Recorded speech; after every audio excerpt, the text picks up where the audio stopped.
So, I don't know. I just start. As you see here, we have Misha from Thracia here. Even though she's not in this game, that's the background I use for some reason. I just too lazy to put something else there, I guess. Uh, I could have put Palla there because she also has green hair, but I don't know. I don't like the art of Palla as much because the older Fire Emblem art kind of sucks before Thracia. And at the beginning of this game, like you'll notice that there's just we can't skip this talking. We have to go through all of it. You have to press A. Like the rate by which it can go faster, depending on how fast you press A, is pretty. I'm gonna record this just in case I drop connection. The amount you press A like increases it by a lot. So like, it's like real. You have to press it like really fast. Let me show you right now. It's like you have to do like this. Like I don't even know if that's fast enough. I'm not even sure if that's fast enough. But like in this run, I used a turbo controller, which just auto presses the B button for me, or the A button. The B or the A button works anyway, and that just gives us the max, like the fastest time possible. It's like insanely hard to get the fastest time possible without using it. At least it is for me, and I think it's kind of stupid to expect you to like use like pressing the button really fast, just like mindlessly for a lot of the run as a skill. Anyway, whatever, who cares about that? I don't think it's that important, but whatever, yeah. Because turbo is allowed in the run, obviously.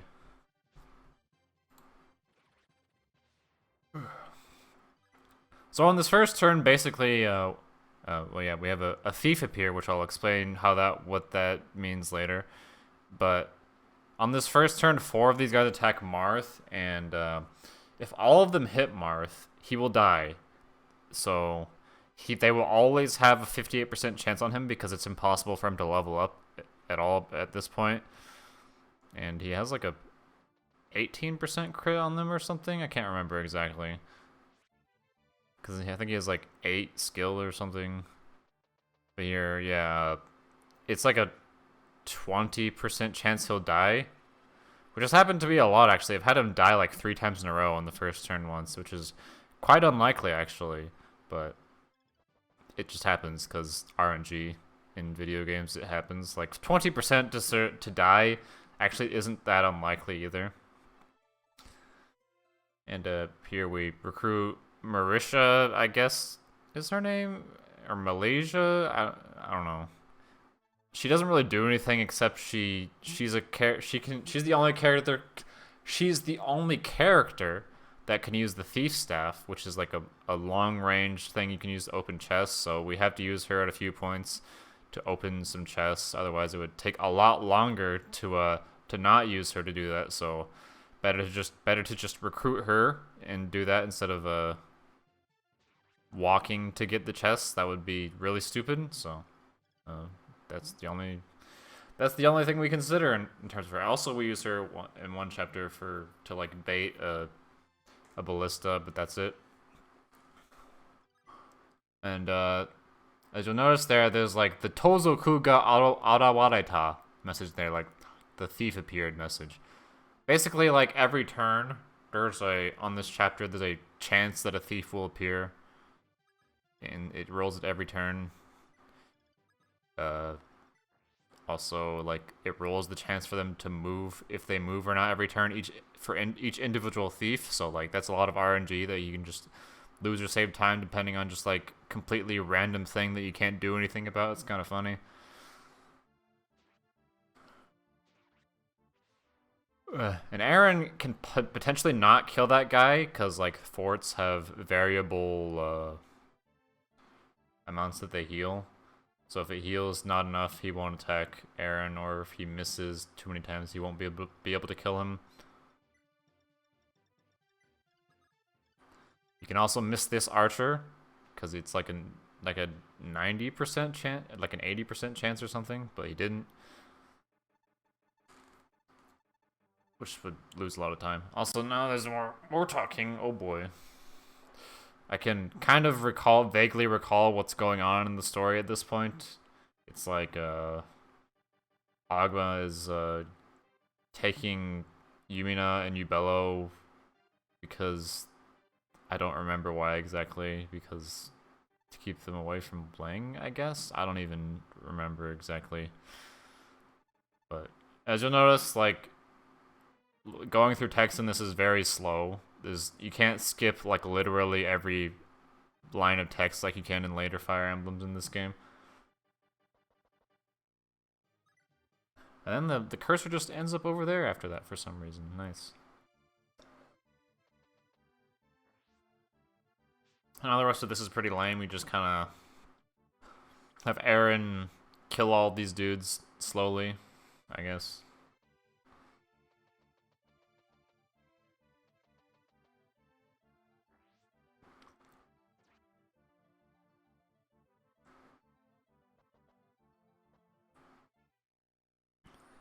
He's just gonna... Oh yeah, by the way, that healing is a variable. You don't always heal the same amount from forts, which is strange, but that's just what happens. And then now he'll just kill all these axe dudes on enemy phase, and there's not very much else going on. This chapter is fairly uneventful, despite being quite long. It's like almost 9 minutes. One of the longer chapters in the game. It's like the longest first chapter of any of... Well, I mean, it's much longer than the first chapter of Book 1 of this game. It's like... First chapter of Book 1 is like 4 to 5 minutes. Well, it's mainly longer because of the talking, but... Yeah.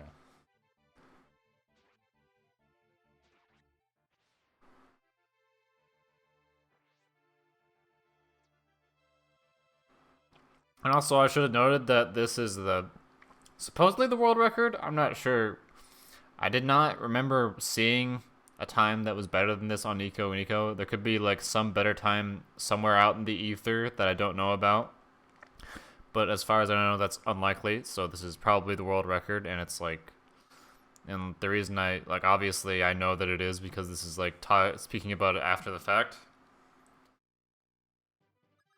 Morth just kind of... You don't fight this Lawrence here? Yeah, Lawrence. He just kind of blows himself up here. For some reason, they decided like, he's gonna kill himself here, but he's gonna explode. Somehow. Like, did he use bombs? Is he like a wizard? I don't know. Like, it's kind of a strange decision, but it's also funny, I guess. But in the remake, he like stabs himself, I think, is what is entailed. So... just a kind of a strange decision there. And then ending the chapter, and there's more talking. Oh boy.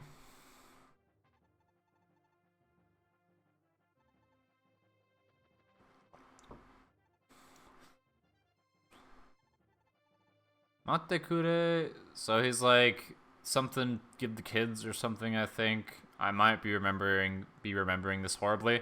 Also, I can actually read all of what's happening. I can like read everything. It's just that, like, in English, like you can. I'm sure if you can read English, you can. There's a certain point where you can like read words that are coming at you, but if they're going like too fast, you can't like understand you can't like piece them together to form like something is happening between them. Like it's not telling you anything if it's going too fast. Like I'm at the point where I can like read all of that, but I can't form in my mind what they all mean together exactly because I can't like read it quite fast enough. Yeah. And as you just saw, we kind of just went through the menu stuff really fast because like a lot of the time saved in this game is just going through the menus quickly because it's really only limited by how fast the cursor can move. So like you can like if you don't like make a wrong move at all on the menu, that just saves a lot of time. Like there's like a lot that can be saved from that alone, even though it's not a whole lot of the game, I guess. This chapter is quite a bit shorter and more simple than the first chapter. It's also kind of boring. It's not very much that happens. We kind of just like run through this forest and fight these guys, and then it's over basically because we just low man it. There's no reason to take anyone else at this point really, because everyone else in our team kind of sucks. yeah, we don't get we don't get the majority of our units we use until later on. We don't get Pala until the next chapter. Well, Pala and Katria until the next chapter. We get Linda next chapter also, so that's when we get most of our most important units is next chapter, basically.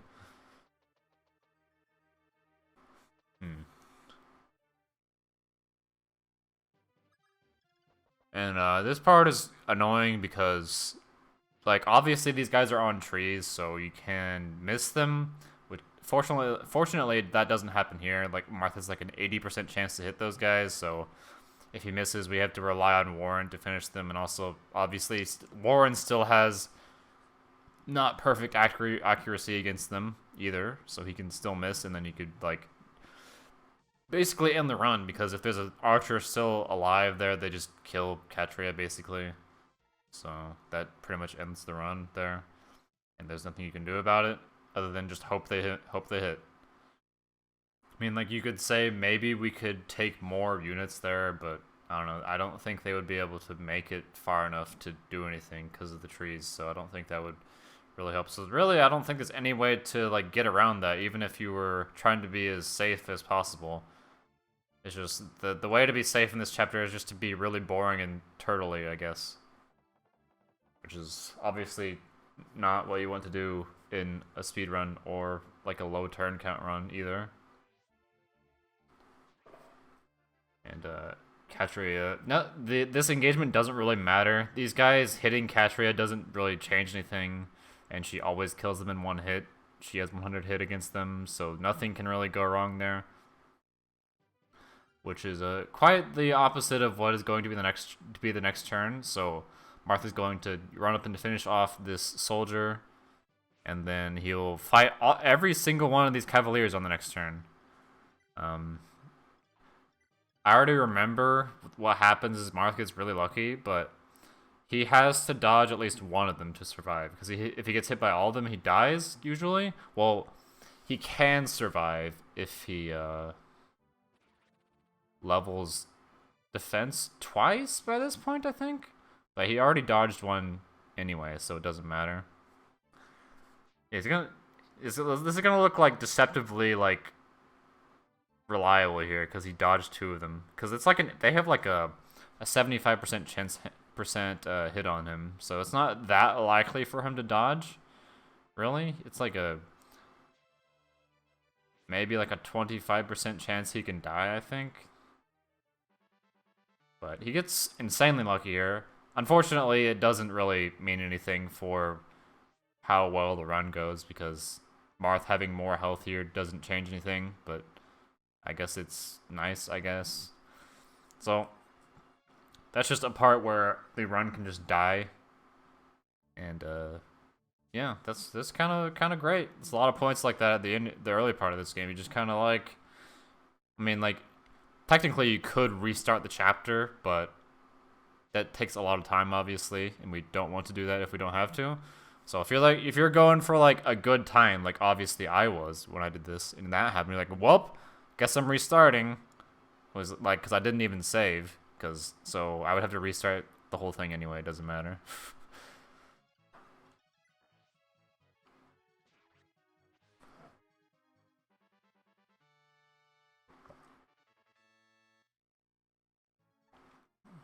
Let me just finish off that guy with Katria, because she's the only one that really makes use of the experience, so whatever.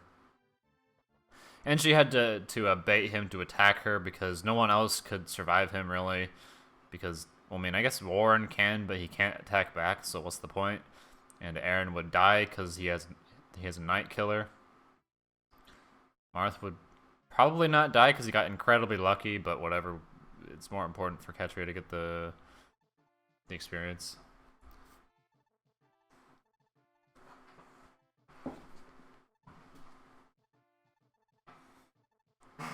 And now there's Linda, who we get in the next chapter. And that is the end of chapter 2? Yeah, okay.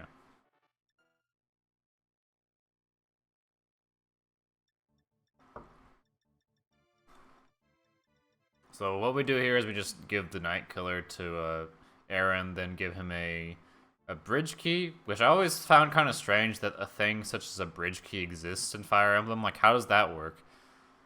Is that something that existed in real life ever? I'm not even sure. I guess there's some way you can close bridges, but I thought it was like... Oh, it might be like the contraption you need to lower the bridge is locked, and you need a key to open it, I guess. Like, obviously the key doesn't...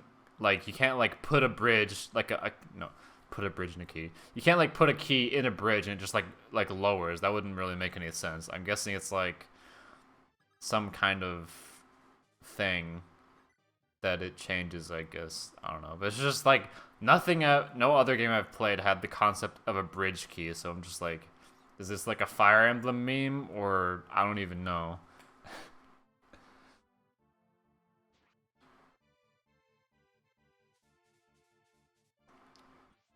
So the placement here is pretty important. Pal needs to be there so that she doesn't, like, drag all of those guys to attack her. If she was, like, one space to the right, she would be attacked by everyone and just die. By the way, those guys to the left of her, or the west of her, I guess, they don't move unless you go to the arena for some reason. This is a really troll-ass map, by the way. In general.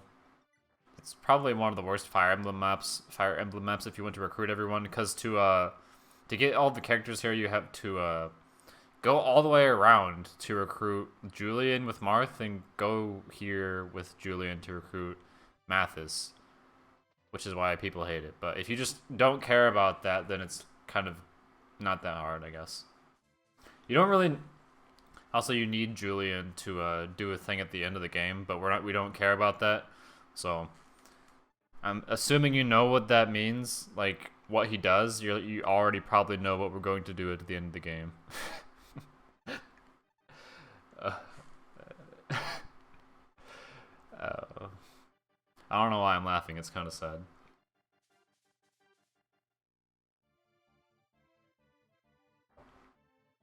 So these ballistas keep attacking Linda, but it doesn't mean anything. They can't put her in range to die, so it doesn't matter.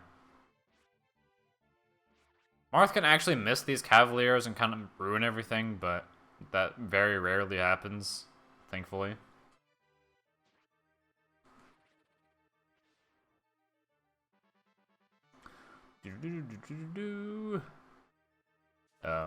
One thing you might notice is that, like, in this game, whenever you level up, which is like the thing that appears like the when they sometimes after they kill guys, it says Raburu Apu in Japanese, which is it just level up. So the game, when you have animations off, the game doesn't tell you what stats you leveled up, like in most other Fire Emblem games. Like, they started doing that in the game after this, Genealogy of the Holy War, where it will just spam every single stat, like, on the map that you got, which takes a long time, actually. So, while that's nice that you know, it's just kind of really slow. So I'm glad they changed that in later Fire Emblem games, where it just, like, shows up the stat screen, basically, like, pretty simply, I guess. I mean, Thracia does that too, so yeah. I think at this part, like, these horses that just spawned, they don't always spawn, so it, like, wastes a lot of time if they do, because they move really slow. But of course, there's nothing we can do about that, so whatever. Dog can actually die there. The Dragon Knight has a chance to crit him, but it doesn't matter because we don't care about Doga. He's only used as a distraction in this chapter and nothing else for the entire game. Very cool. Now, this boss is like kind of unreliable to kill because you can miss, and also I don't remember what the chances to hit him are. They're like not the greatest. So yeah, that's, I think that was not because we didn't do enough damage there. I don't think I'm pretty sure Linda crit him there, because with magic in this game, it doesn't make the crit noise whenever you crit. Because I know she can only do 19 damage with it, with the aura there, but that was definitely more than 19 damage, so I'm pretty sure she crit. I don't think I realized this when I was like playing this, but I'm pretty sure she did. So got lucky there, but otherwise that should have I guess the lucky part, it was lucky in spite of our bad luck with the other two things, I guess, with Pala missing and neither of them critting. So yeah. So yeah, we lose time here because whoops. Oh, sorry. Because the Cavalier spawned and walked, so it's like lose like 20 seconds or something.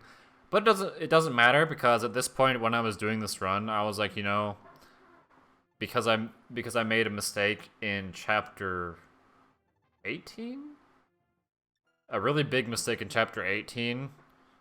It caused me to lose like 2.5 minutes. So I knew at this point, as long as I was like within a minute or so of that time, that I could get the world record, like probably. So it doesn't bother me that I lose 28 seconds there, obviously, or clearly. Now I spoiled the run, I guess. So like, you know what happens later? Why I get the world record? I guess. Wow, ruined. Whatever. And then this chapter is mostly enemy phase. Like we're just gonna sit through enemy phase a lot in this chapter, so that'll be fun, I guess, maybe. And we get a new character here, Sirius. So Sirius, as far as I know, is pretty deliberately a reference to Char from Gundam. So there's a lot of reasons for this. It's like, well, whatever, spoilers for like Gundam 79 Zeta and stuff or whatever, I guess. Because Char is like, in the first Gundam, he's a bad guy, and then he's in Zeta Gundam, he comes back, he has a different name, and he has the shades too, like what Sirius has right now. And he's like on the good side or whatever. So the way this compares to Sirius / Camus here is that Camus was a bad guy in the first Fire Emblem, and he was a good guy in Gaiden, I guess. I'm pretty sure, I can't remember if Char had 3 names or not, but he has at least 2. But in this world, but he has 3. I don't remember if Char does. I mean, Camus has 3 names. I don't know if Char does. Well, I'm like confusing myself because they're so similar. But it's like, I'm pretty sure he's like almost the same age as Char too. Like, cause I'm pretty sure at this point in a Zeta Gundam, Char is like 27, and I think Sirius is 27 at this part too. So it's like, he's a dude with blonde hair who was bad, then he became good, and he has shades when he becomes good, and he's like 27 when he's good. Like that has to be like a deliberate reference. Like there's no way it's not. There's no way that was on accident. Especially since, like, I think Zeta Gundam was, like, 1985? So that's, like, 8 years before this game. So I'm pretty sure, like, Zeta Gundam was pretty popular, so it would have been pretty big, like, a pretty common, like, reference there to reference it, I'm guessing. In Japan, at least. Like, obviously, like, who the hell is Char? Like, a lot of most, like, not Japanese people are like, who the hell is Char? But I'm sure most Japanese people would. Maybe not like younger people my age. I'm not sure exactly. But maybe like people that are slightly older than me and like Generation X age or something. So that's one thing that my knowledge of anime enhanced my experience of this game, I guess, by knowing about Char. I don't think very many people, I never hear people say that either, because I guess people who play Fire Emblem haven't watched Gundam. They're not cultured, I guess, unfortunately.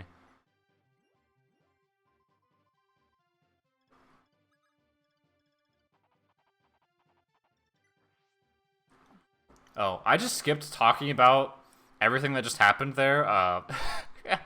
So basically, there was a chance to Augment to die there, but like he didn't get hit by anything, so we're okay. as you can see, there's like an assload of dudes that we fight on enemy phase there, and we're gonna do that again on this turn too.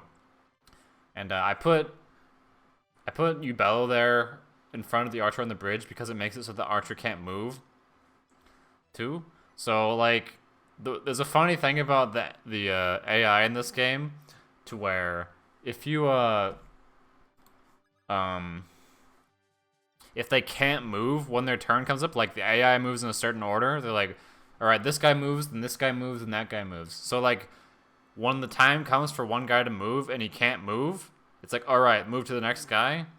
Even if they become able to move later, like if Ubello were to die, they don't move still. The game doesn't go back and check like, oh yeah, this guy can move now, let's move him.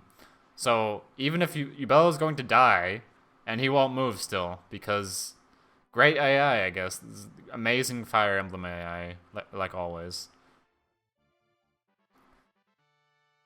And this looks like not too scary, I guess, but like, I think Marth would have lived with like 1 health there if he got hit by that. That happens sometimes. Oh, we dodged, nice. Actually, that's not nice. I'd like him to die there, but whatever. So he can not waste time like that, yeah. Like, oh no, he's dead. See, now the archer isn't going to move, and we're fine. And as you can see, Linda is like fighting all of these guys by herself. I'm pretty sure she has like a 98% chance to miss. I mean, to hit. I've never seen her miss though. It's like a 2% chance. For her to die, it would take them hitting her with like a 50% chance. Then she would have to miss the 2% chance, and then she'd have to be hit again at like 50%. So it's incredibly unlikely for her to die here. I still haven't seen it happen. Like you can see there in the top left there, it says I've done this run 271 times.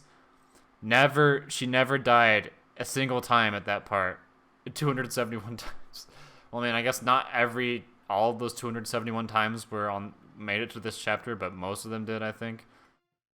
So yeah. Maybe like 250 or something. Actually, does the live split might keep track of how many times you finish a certain chapter? There's Paolo who just kind of runs across the map to kill the boss. Also, we kill that guy with Ogma, not Sirius, so that he can get a level up. He needs to get at least 1 level up so he can potentially get 1 strength to kill an enemy that he wouldn't be able to kill without that 1 strength next chapter. So I was like, oh, you know, he didn't level up, so I need to kill something so he can level up and get strength, hopefully. It's like a 50% chance, so 50% is better than no percent, so might as well try that.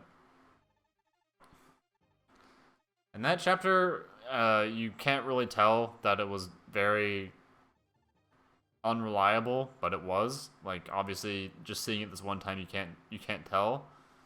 But it's a very frustrating chapter because there's not very much you can do about the RNG just not going your way.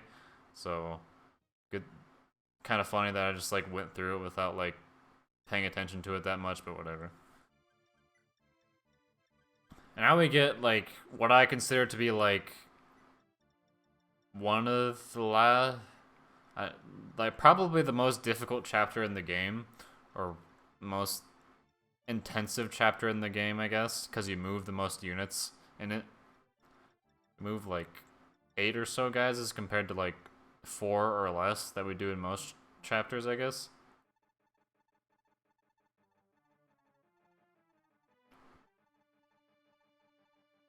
Now at the beginning we have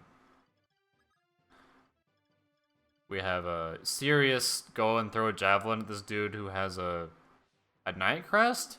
We don't actually care about the Night Crest. We never use it. But I think the reason we kill him is because he would move every turn and waste a lot of time.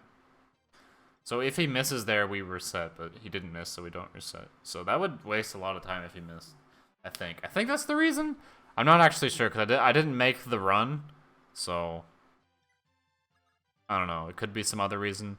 But it would be very annoying to have him run across the map every turn, because movement in this game is slow. I mean, like, literally, the speed at which units move across the screen is slow. It's, like, slower than any Fire Emblem game that isn't from the Famicom era, which is, like, the ones before this one, obviously.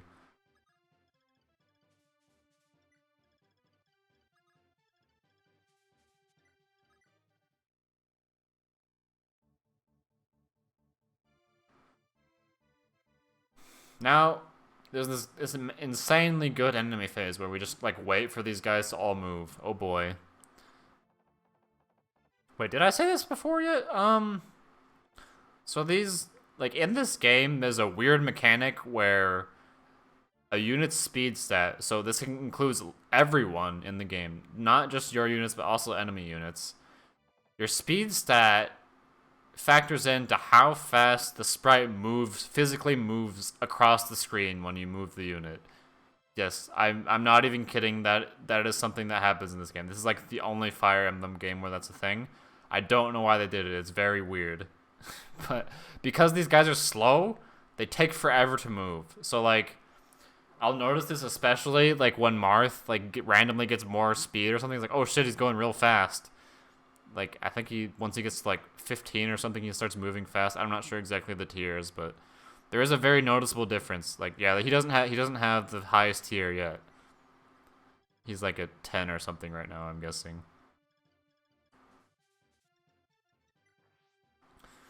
But that is a very stupid mechanic, and it also adds more RNG to the run, because, like, if you randomly get more speed, that saves a little time too. It's kind of funny.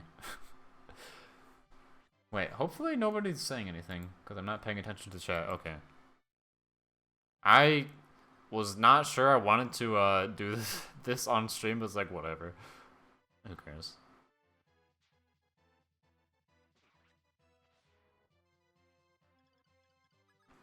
It's like I can make enough conversation by myself anyway.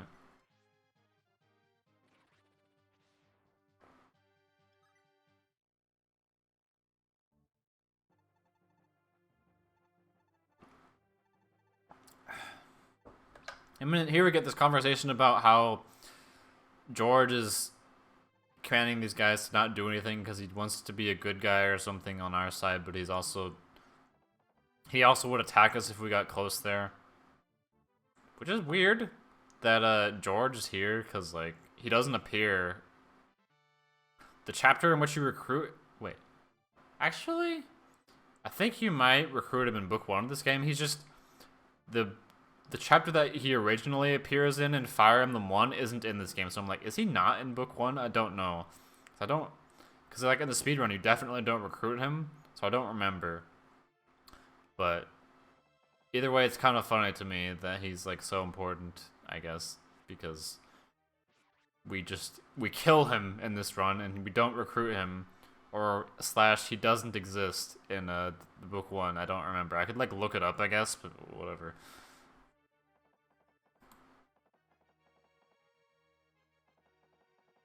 Oh my god, these guys take so long. Wait, how loud is this? Oh shoot, is this, like, really quiet? Oh no. I guess I need to turn up the audio a bit. Oh no. Hopefully that's not too quiet in the recording. I didn't realize it was that quiet, oh god. I have it, like, all the way up too, wow. Now it's just gonna be awkwardly, like, me talking and, like, no sound behind it. That'll be weird. Oh no. At least it's better now. But I can, like, turn it up now. More. There we go. Wait, why did that was, like, 1/10 of the bar that I just moved, and it, like, made it much louder. That was weird.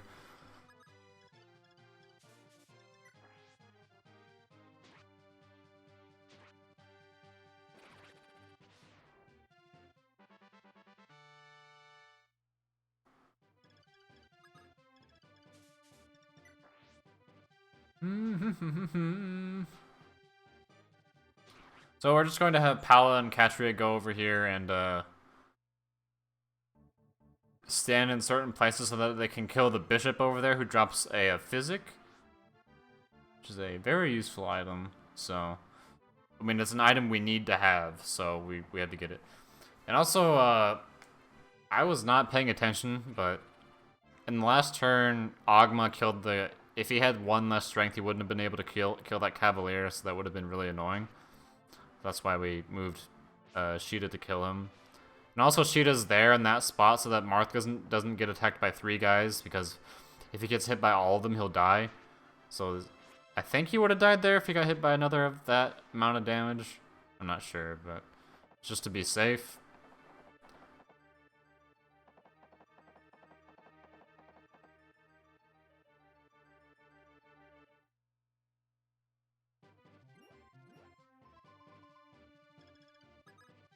And then we just kind of kill all these guys in the way, because the thing with like a narrow ass bridge is that if you don't kill a guy, there's not a whole lot you could do if you don't have like a way to attack from 2 range to finish them off. So that's why you got to make sure you are able to kill them in 1 round, because it gets really difficult if you don't.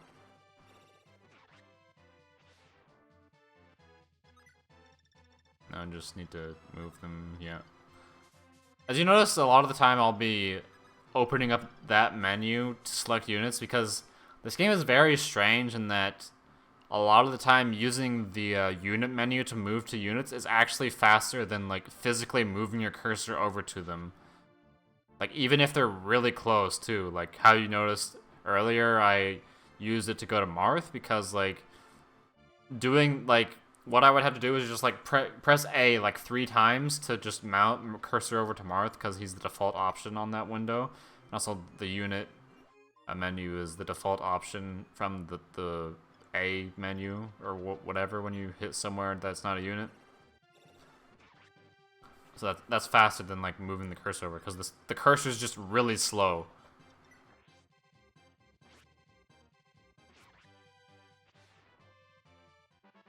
By the way, I used the rapier there because he needs to break it for later. He had 2 more uses than he needed anyway, so just use them right there to finish that ballista. It doesn't really matter because he can kill it with anything, but just the rapier to break it. Yeah. And the AI here is weird. Like the ballistas sometimes don't attack you for whatever reason. But if they both attacked Linda, she would be fine though. It's just that they have like a random chance to do nothing, even if you're in range. I don't really understand it. It's very weird. It's just something that exists for some reason. Then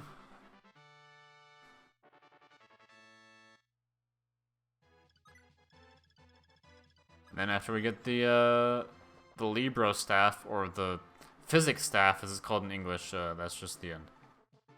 Oh boy.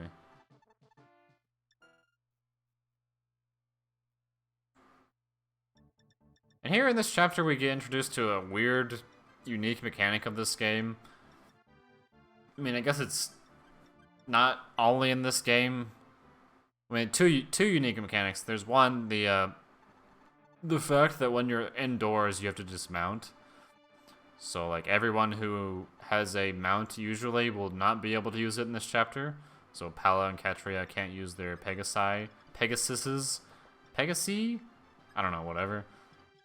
And also the fact that certain places, until you open a door, will be concealed from you for whatever reason. I'm not sure what the purpose of this mechanic is exactly. I guess it's to be cool. It does look nice aesthetically, like that castle over there, but it's just kind of weird to me. I don't know. Either way, it doesn't make a big difference because we already know what's in there anyway. And also, there is a staff in this game called, like, Watch or something, which lets you look inside of places that you haven't opened yet, which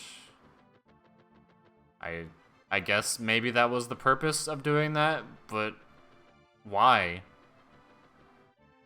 You don't really need to know what's in there to, like, change your strategy or anything ever, so I don't understand what the point of it is exactly.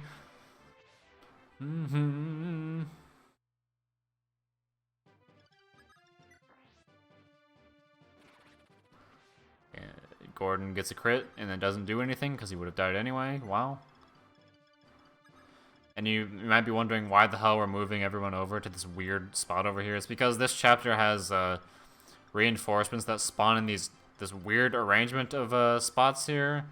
Only in those spots, too. Nowhere else. It's not like it changes if you go there or something. It's just like if you go to those specific spots, they just don't come.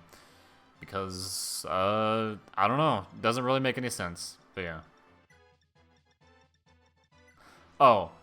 And we're gonna use the whole, like, switch over an item that you can't use so that someone else can have it later right there. So,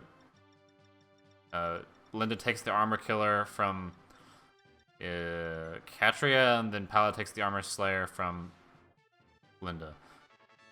Also, there was some other stuff I did there. I changed the star orbs. I moved them from Linda to Pala, so that Pala has better growth rates right now. Like, if you don't understand what that means, it's like you get the star orbs in this game that, aside from it being required that you attain all of them in order to get every chapter, in order to get like the good ending of this game, also when you have them in your inventory, they add amounts to a character's growth rates. It's not always the same. It's dependent on whatever shard it is. There's like right now there's the Gemini and the Taurus. The Taurus gives 5 in everything, which is not very useful. And Gemini gives like 50 strength and some other stuff I don't remember. But there was a big problem with Pala not getting enough strength for a certain thing later on. So I was like, I'm just going to pass that to her so that's more likely. And that's exactly what I did. So, I mean, obviously the run already did that without me, like, doing that, but they didn't do that specifically. They usually... It's like you can make the game pretty reliable RNG-wise by doing that, but you can still have issues too. Also, here we're going to kill Samto, and he has, like... There's like a 90% chance to hit him. It's like, wow, that's pretty good, but, like, until you realize that 90% means you'll miss 1 in 10 times. Imagine running this 270 times. Like 1 in... Like, that's more than 100 times. So, if you only ran it 100 times, on average, you would miss it 10 times still. So, if she misses there, she can die if she misses again. Like, it happened to me twice, where she missed him twice? How did it happen? Oh my... This RNG sometimes. I guess I can't complain, because, like, whenever someone else is like, oh, in Fire Emblem, a bad RNG happened. I had crazy bad RNG, dude. It was like an 18% hit. I was like, oh, that's still 18%? That's 18 in 100. Aha, got him. But yeah, it is unlucky, but it is kind of inevitable that something like that would happen if you play this game a lot, which you obviously do in a speedrun. You replay the game a lot. And that's partially why sometimes I'm like, maybe the double RNG system is better because it's just less annoying. I don't know. I'm not entirely sure if I like the single RN or the double RN system more. And if you don't know what I mean by that, I'm not sure if I can explain that right now because it's kind of complicated. Basically the gist of it is, in this game, what you see, like, the percentage of hit that you see is what it is. It's like, if it says 97, it means 97. But in some later Fire Emblem games, as in from the 6th game to the 13th game, as in Binding Blade to Awakening, it uses double RNG, meaning that 95 isn't actually 95. It's more like 99.8 or something, because it rolls 2 numbers instead of 1 to decide if it hits or not. It rolls 2 numbers and decides the average. It compares the average of them to the listed hit rather than it just rolling 1. So that obviously changes things a lot.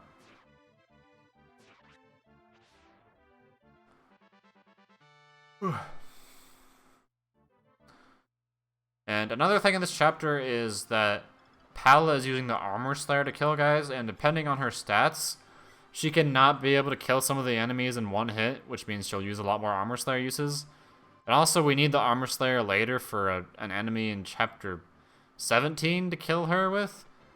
And for a while, I was like, you know, well, I need to save the Armor Slayer so that we can use it later. But I'm like, I didn't realize that you can actually just buy another Armor Slayer, or you can use the Rapier maybe. I'm not sure exactly, but that does take a little more time. Like, not very much actually, but you can do that. I never had to do that. I didn't really realize that until after I got this world record, I think. But you don't just have to kill the run if that happens. I mean, I guess it's something to keep in mind for if I do this in a marathon ever, I guess. Because obviously in a marathon run, everything will go bad that possibly can. I don't think Linda has the... Oh yeah, I switch over the orbs to her before I attack so she can get a better level up. But I don't think it mattered anyway because her stats are terrible later on. But it's okay because, as you know, this is still the world record despite that happening. I know, I'm just throwing out the spoilers too much, unfortunately. Wendell shisa yokatta ga muji deshita ka? Is it, Priest Wendell? Thank God you're safe, or whatever.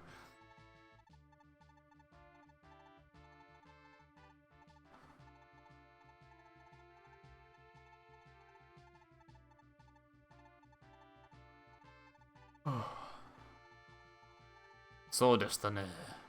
Itemashimashita. Oji wakarimashita. I can't read that fast enough. Dang it. Whatever.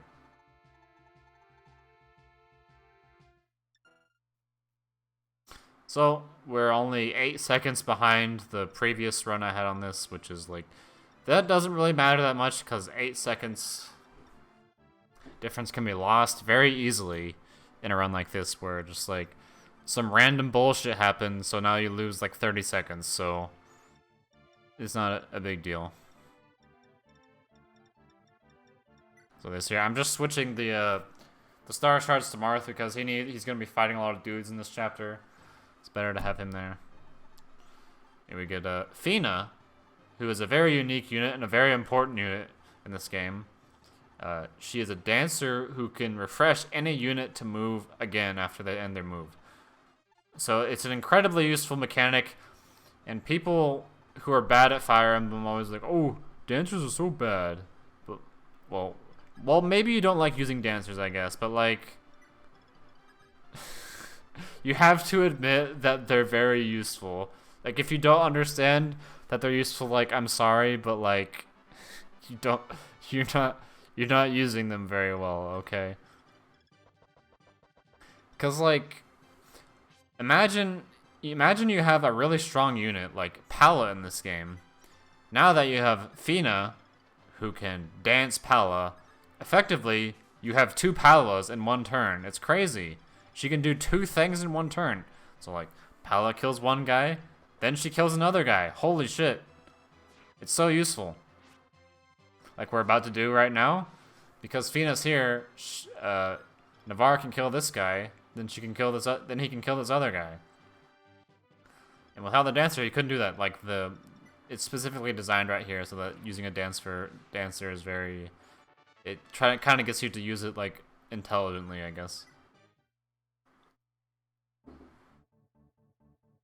So like, in pretty much every Fire Emblem game, you pretty much should always be using your dancer, though there's some where they're yet less useful. Like I feel like in Fates, Azura, even though she's not really a dancer, but she's a singer or whatever, but she isn't insanely useful sometimes because it's so hard to keep her safe because she dies in one hit to like literally everything because her durability sets are like the worst ever of any character in any Fire Emblem ever compared to like how strong the units are in this game. Like Jesus Christ, you're lucky if she ever gets to 20 HP by the end of the game.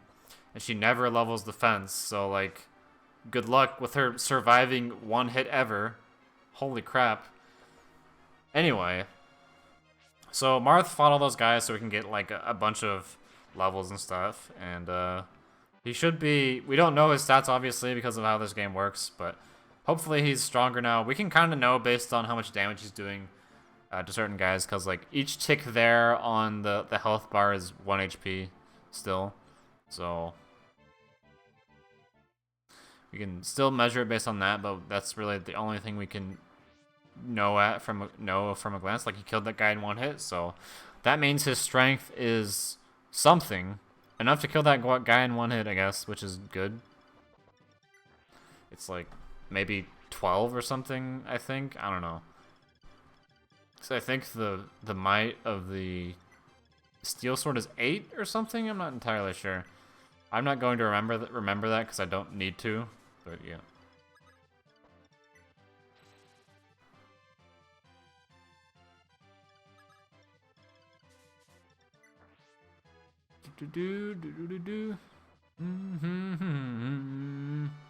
This music is kind of annoying, but I always hum it for some reason. What the hell was I doing there? I like messed up selecting Navarre twice. How did I do that? Whatever.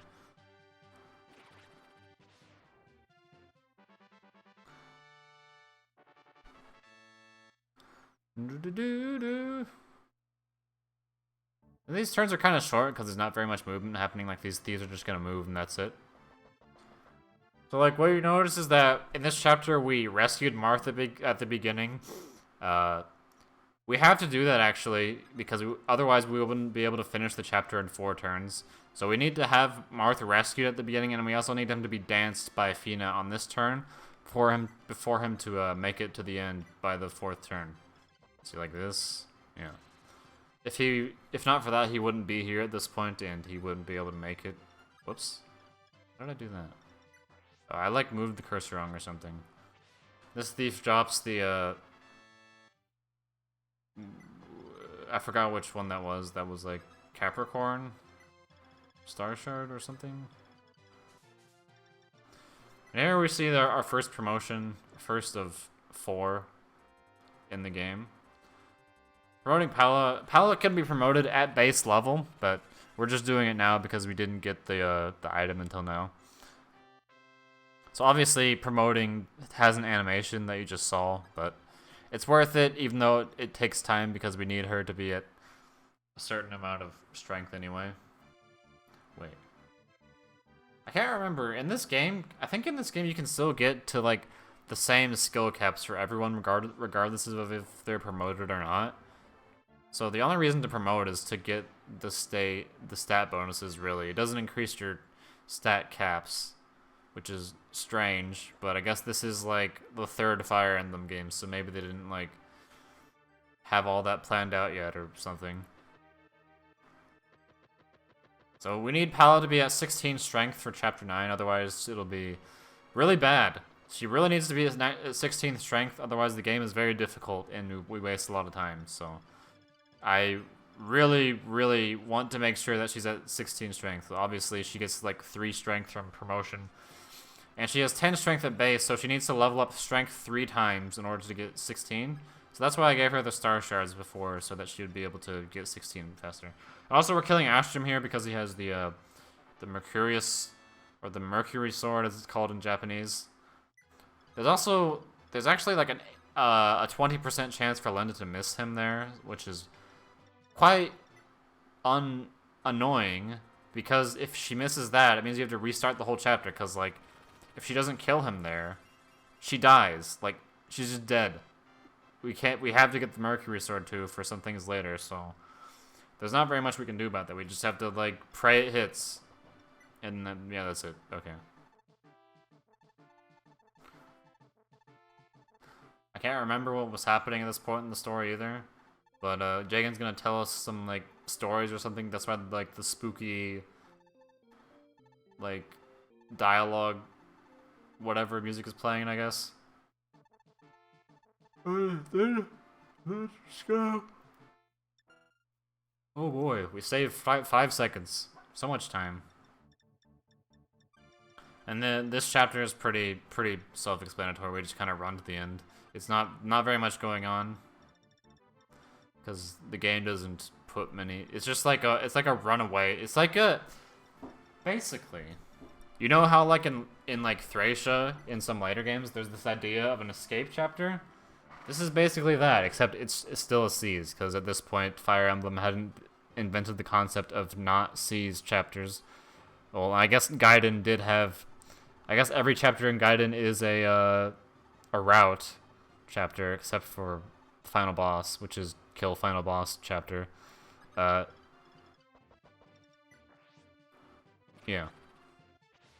As you can see, we gave the Mercurius to Marth, who... It's unreliable as far as if he's able to use it at this point. He needs to have 12 weapon level at this point to use it. I think he starts at 8 weapon level, so that means he needs to level it up 4 times at like a 40% rate to be able to use the Mercurius at this point.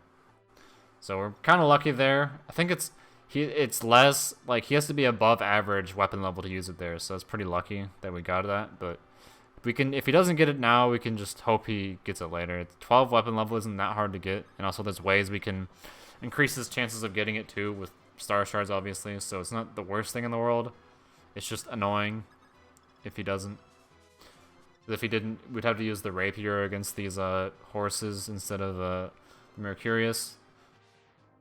And the Mercurius does have the benefit of doubling your experience too, meaning Marth will probably get more experience if he uses it here. He'll just like get stronger even more when he was already strong, probably, if he was able to use it at all. So that's annoying, but just have to deal with it, I guess.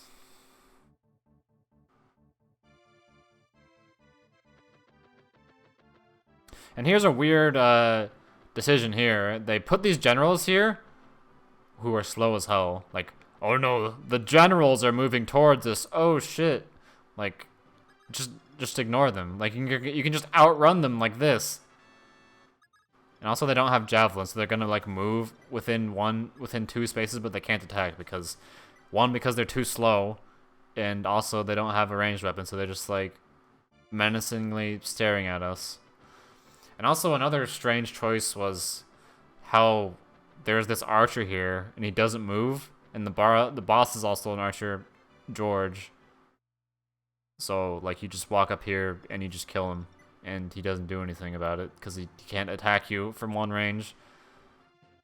Like, why? I don't know. It's just maybe to be nice, because in this chapter you get chased by a bunch of dudes, I guess. Well, part of it is that we ignored the village at the beginning, which gives us Bantu, who is a useless character. So maybe it would be much more difficult if you cared about him, I guess.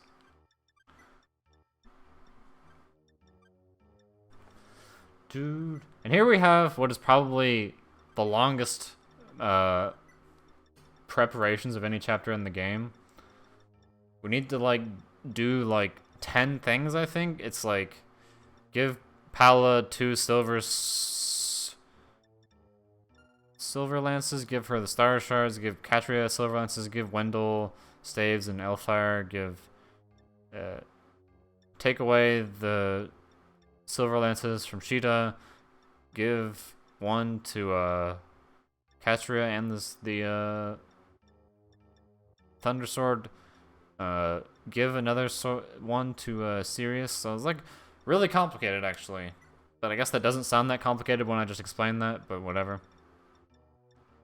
I kind of need to like do some thinking here to like keep track of what I'm doing when I was doing this. It's just like the menu is too hard or something. I don't know. Actually, it's not that hard. It's just like hard. You can't memorize like literally everything in the menu unless you do this like a million times, I guess. You can't remember the exact position of everything. That'd be crazy.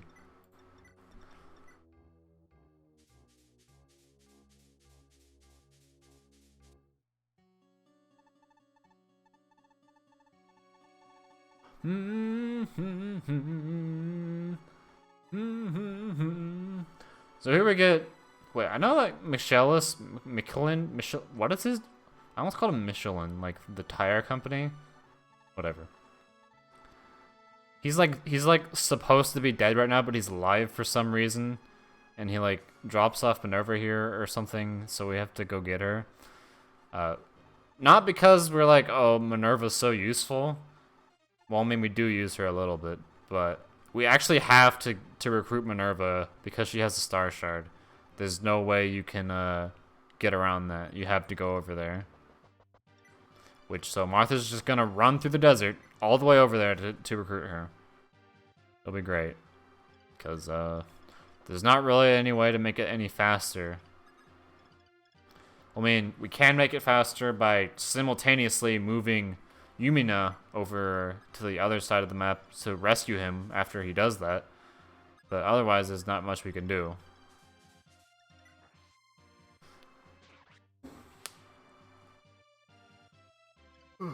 So there, I knew that Pala had enough strength to be able to kill this first enemy there, and we have Ogma there in case she can't kill them. So that's why I didn't move Ogma. I moved what is her name? Militia. I moved Militia in case Pala gets hit here, but she doesn't. So I don't need to move her again after that. That was an unnecessary crit. And right now, wait, I can actually look this up. Because I wrote down what her growth rates are at this point, because she has 4 Star Shards.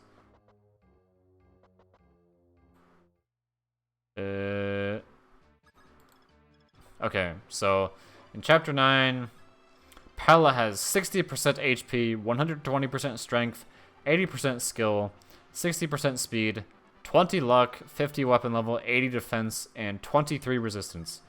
Yeah, that's not a typo. It's actually 23 because everyone's base resistance growth is like 3, and she has something that gives her plus 20, so it's 23.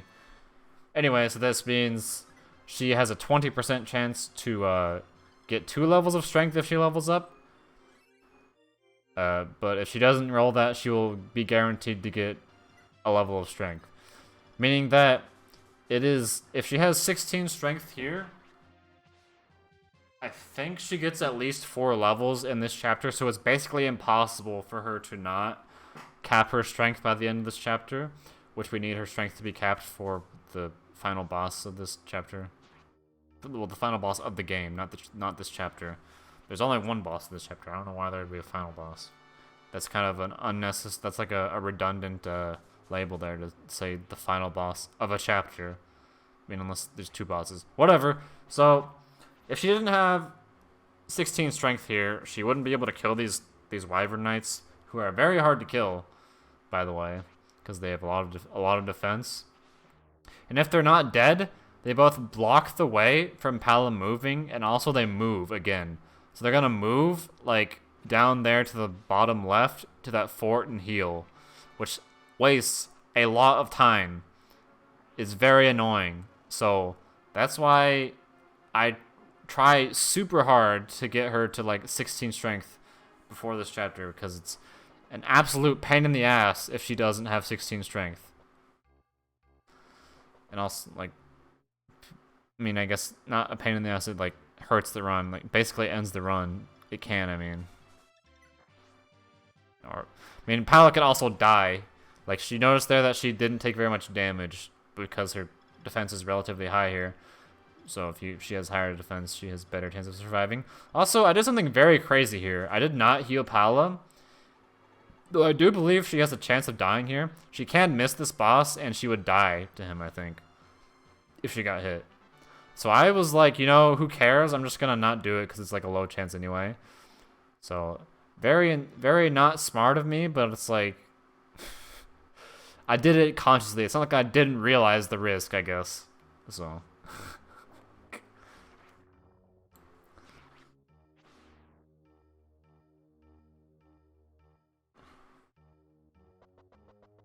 Oh no, dropping frames. I guess it stopped anyway. Almarth continues to walk up there. There's like that little patch there that helps a little, I guess.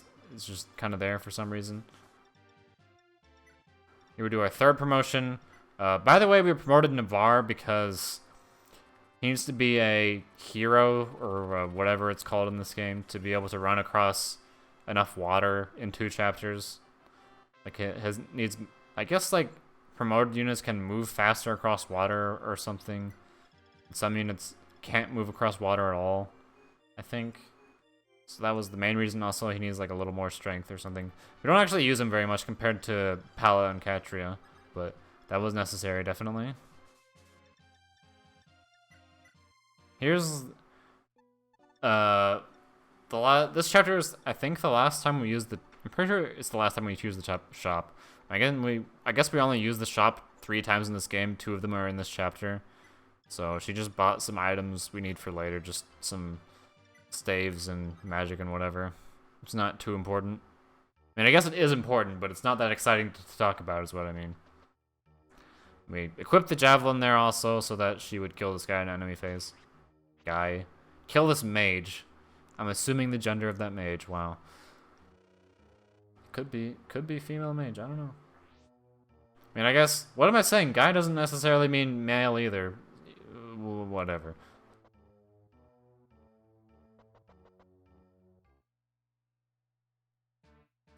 Now, Marth finally makes it to this village. Jesus Christ. And we recruit Minerva.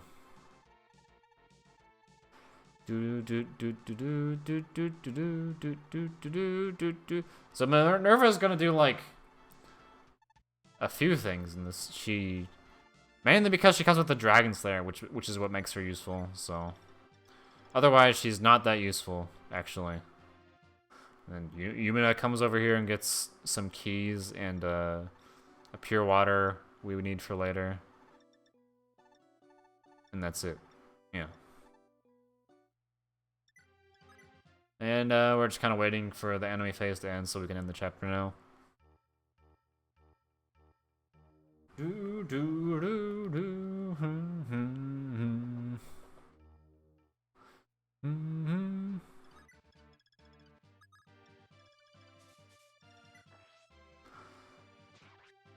So, in all likelihood, Pala had a chance of dying there, but the enemies decided to not attack her. Like, enemies that have siege range, like Ballista and like Siege Tomes, just for some reason decide to not attack you sometimes, even if they can. I don't really understand it, but thankfully they just decided to not do that turn. I mean, she still could have survived even if they attacked her because they could miss. Like, it's not a very high chance of getting hit, but she still could have died. I did an incredible risk there because I'm dumb, I guess, but I was like, I'll just save some time here. And I wonder, based on a few things, if like me doing that would have like given me the world record, whereas if I wouldn't have, it wouldn't. But the amount of time I have ahead of the previous time is like not enough for that to have solely been the reason. But it could have been, depending on my luck later on, I guess. And here I'm like messing up the menu. I noticed that Navarre doesn't have enough weapon level to use the Mercurius sword, which he needs to guarantee him not dying. So I was like, oh, I need to give him the star shards that give him enough weapon level if he levels up. But I didn't give him the right ones. I was supposed to give him like 2 more, I think. I just like kind of forgot what I was supposed to use there because I actually wrote it down. I just didn't realize I wrote it down because I don't know, I didn't look at my notes entirely too much in this run for whatever reason, because like I don't want to, I guess. I don't know. It's kind of weird. And then here the story is that Merrick and what's his face are fighting, and then you have to like stop him. Normally you would recruit the blonde-haired guy. I forgot his name, but we don't care. We're just gonna kill him because he has the star shard and be on our way. I mean, we have to kill him, or either kill him or recruit him to get the good ending of the game because he has a star shard. But it's easier to kill him rather than have Wendell walk all the way up there to talk to him because he can't walk across the water, I think, is the reason.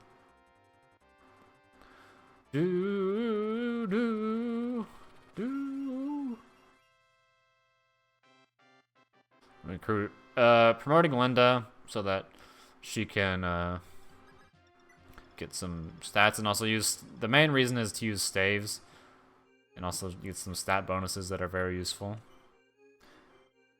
Because we need Linda later on to be able to use the Again staff, which has 20 weapon level, so you need to be at max weapon level to use it. It's very important, and we can't do the run without it, so we definitely need that. It's very unlikely that Linda won't get to 20 weapon level, so it's not like too much of an issue to worry about. But in the case that she is, okay, this is probably kind of an esoteric explanation, but in this game, the way weapon level works on promotion is that it doesn't give you any weapon level unless you're below a certain amount. So it only gives weapon level to Linda there upon promotion if she is at less than 12 or 13, I think. Otherwise, it gives nothing. So even if she gets really unlucky with her first levels, she's still going to be at least 12. So she only needs to get 4 levels to get 16. And then we get 4 more from a manual that we get. Also, because he couldn't use the Mercury Sword, I just used the Killing Sword. So there was a chance there for Navarre to die if he didn't kill him with that crit, and on retaliation he crit Navarre. But that didn't happen, so we're okay. It doesn't matter. Yamu no Obuja.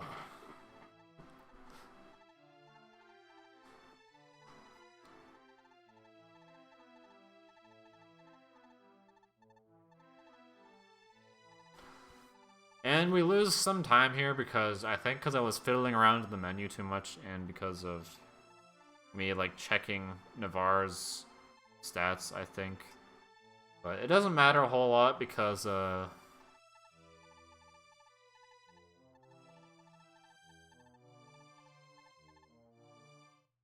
like I said before, as long as we're about on the same time I had on the run, on the personal best before this run, we're pretty much fine, so yeah.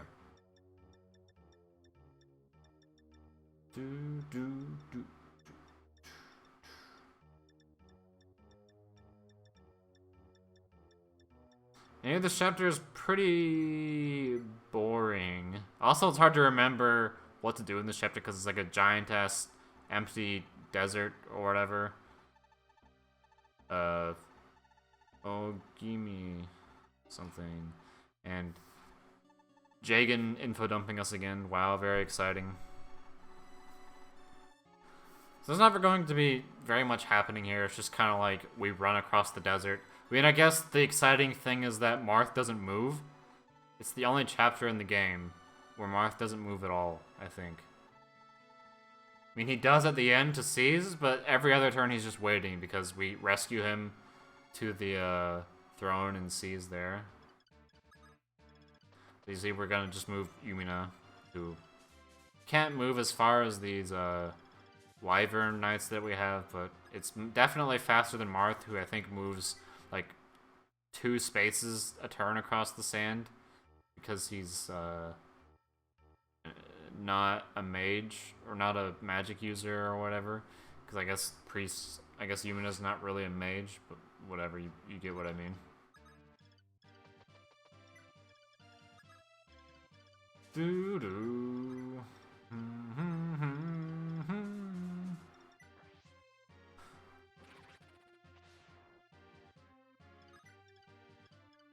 So yeah, we just gotta like kill that guy because he's in the way. Very exciting gameplay here. Is like there's some dudes in the way, we kill them so that they don't attack Yumina. Oh boy.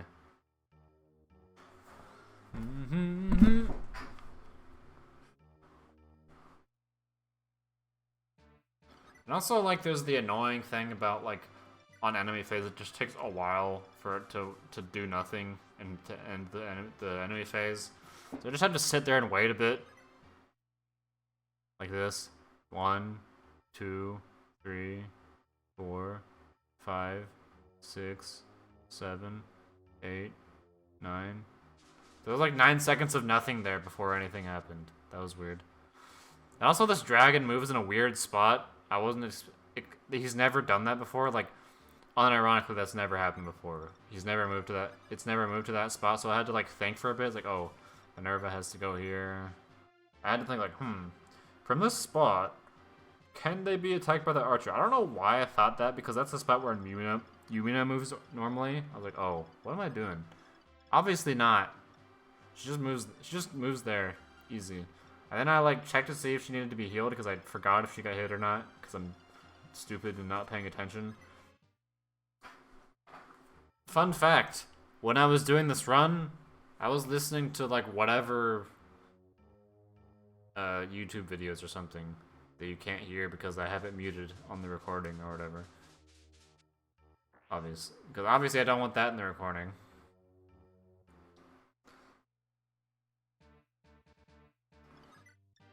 I don't know, it just helps me think better if I have background stuff, I guess, sometimes. FE3. Yes. Also, in case you're not sure, I'm not actually playing this right now. This is a recording. That's why I don't have my webcam on. Wait, what is?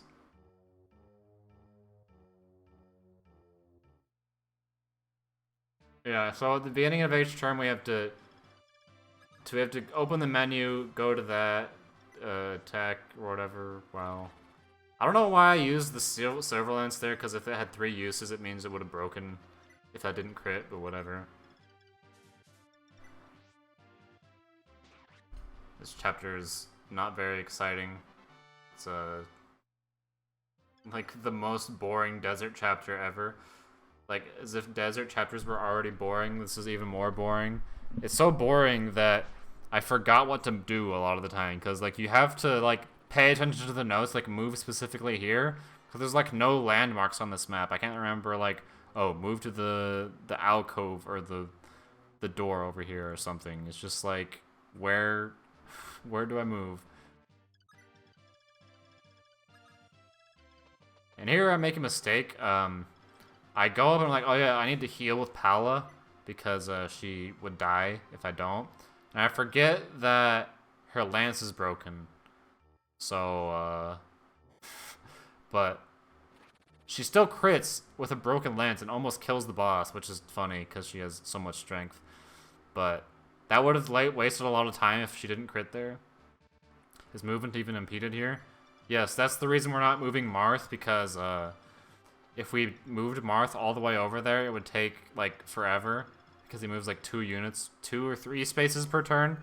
So we move Yumina all the way up there first and just rescue him, so it's faster. I think he can move 3. Yeah, we're gonna see, like, when I move him again. Boss has no name because it's just a dragon. Why would you put, like, a flying dragon on the throne? It's kind of stupid. Yeah, he has 3 movement. That would be very slow compared to Yumina, who has 5 here, so quite a big difference. And then, Cheney, or Zane as he's known in English. I don't know why they named him Zane, because that doesn't sound anything at all similar to Cheney, but okay. That's his name, I guess. Or does Zane even have a gender? I don't know. They're like a dragon thing. Whatever. Zane is pretending to be Tiki. Which, like, maybe you don't want to think too far into the fact that he was pretending to be, like, what is essentially, like, a prepubescent dragon girl to, like, try to, like, mess with Marth is kind of weird, actually. Whatever, let's just ignore that. Does he even get the ability to transform? Yeah, he does. He doesn't... For some reason, you meet him in the last chapter, but you can't actually use him until 2 chapters from now. It's weird.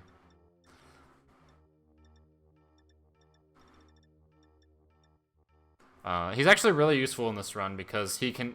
Not only does he copy all the stats of whoever he transforms into, but he also, Oh, wait. Wait, I think you might be confused because he's not actually a dragon. He doesn't actually transform into a dragon. He transforms into other people. Maybe you're not sure what I'm talking about. He's a very unique unit in Fire Emblem. No one else can do what he does. So he's actually pretty useful, I think. Like, if you have, like, one person who's good, it's like, alright, now I have 2 of them because he can just transform into them. And also, he copies their movement, too. So if Marth has the boots on, he'll also have the same movement as Marth. That's pretty cool. I don't remember him being good. Well, just by the fact of him, like... weapons don't transfer. Yeah, I guess that's true, but that's not an issue. Usually, you can. I guess it means you have to plan around it. Basically, he's basically like a lesser form. He's like a worse dancer, where like a dancer like literally just lets you move again. It's like now you literally have two of the same person, basically. I guess it's kind of different is that they can be in two different places, but otherwise it's sort of the same function.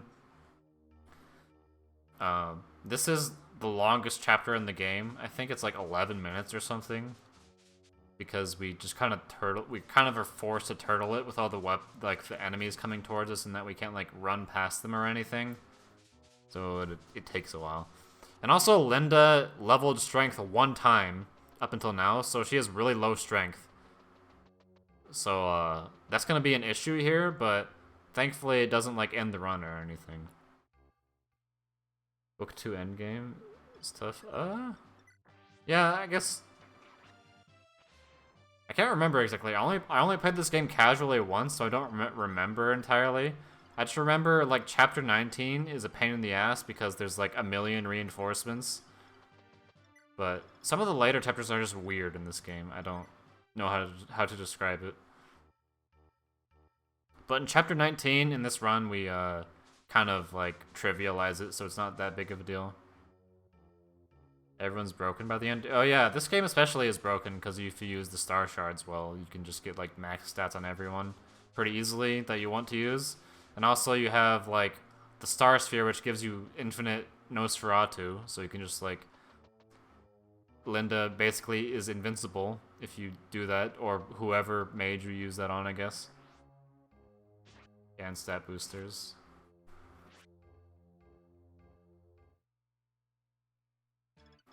And the, oh yeah, the star shard makes it so that you... Not the star shard. The star sphere makes it so that you can't lose durability from your weapons. So that's very useful for like having infinite Nosferatu. Which is probably something that shouldn't be in the game. Being able to, like, infinitely use Nosferatu. I guess you can also do that in Awakening, because you can just buy infinite Nosferatu in that game, because it's stupid. But, yeah.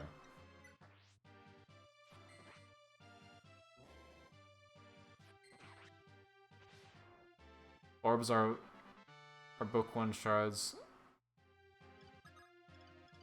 Orbs. Well, the orbs are in both, actually. It's just that the Geo Orb is broken in Book 2, so you can't use it to, like, do damage to everyone in Book 2. That's the only difference, I think. Well, I guess the Life Orb isn't in Book 1 also. The Life Orb is not very useful, though, so it doesn't make a huge difference.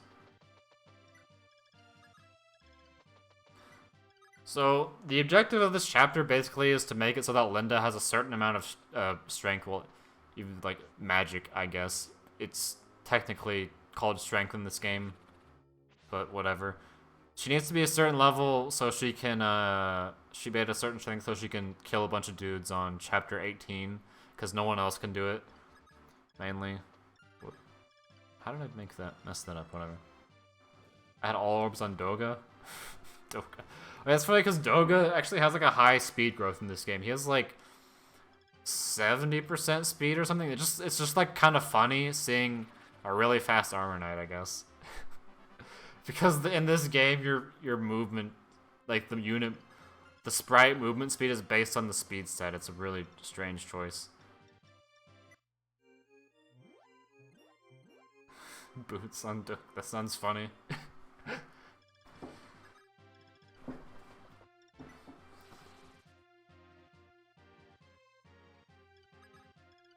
Probably solo harden. This game has a lot of ways that you can just kind of like break it. It's like not too hard. Also, you have the Again staff, which is like probably the most overpowered thing in Fire Emblem ever. Being able to move, not only just, it's like, imagine like, oh yeah, dancers are good. Now you have a staff that dances literally everyone who has already moved on your team. Just a little strong. But it does have only 3 uses, I guess. I kind of hate how in the remake they made it not nearly as strong, but I guess it was overpowered as hell. So whatever, I guess. I I think in the remake, I think they made it so it just agains one person. I think.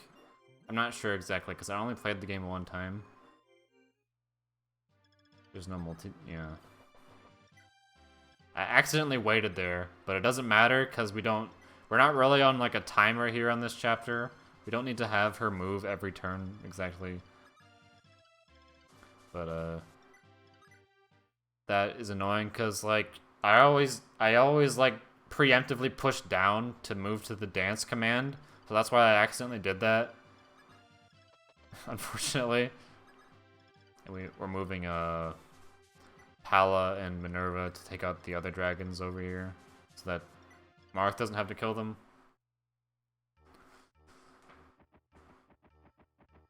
And as you see, like, Linda's strength is still incredibly low. She can't kill these guys. She's like 5 strength off of killing these guys in 2 hits. It's really bad. This is like the worst her strength has ever been for me in this run. Also, by the way, these dragons do 20 damage, and Linda starts at 20 HP. So she needs to level HP at least once, or she just always dies in 1 hit from them. And there's nothing you can do about it.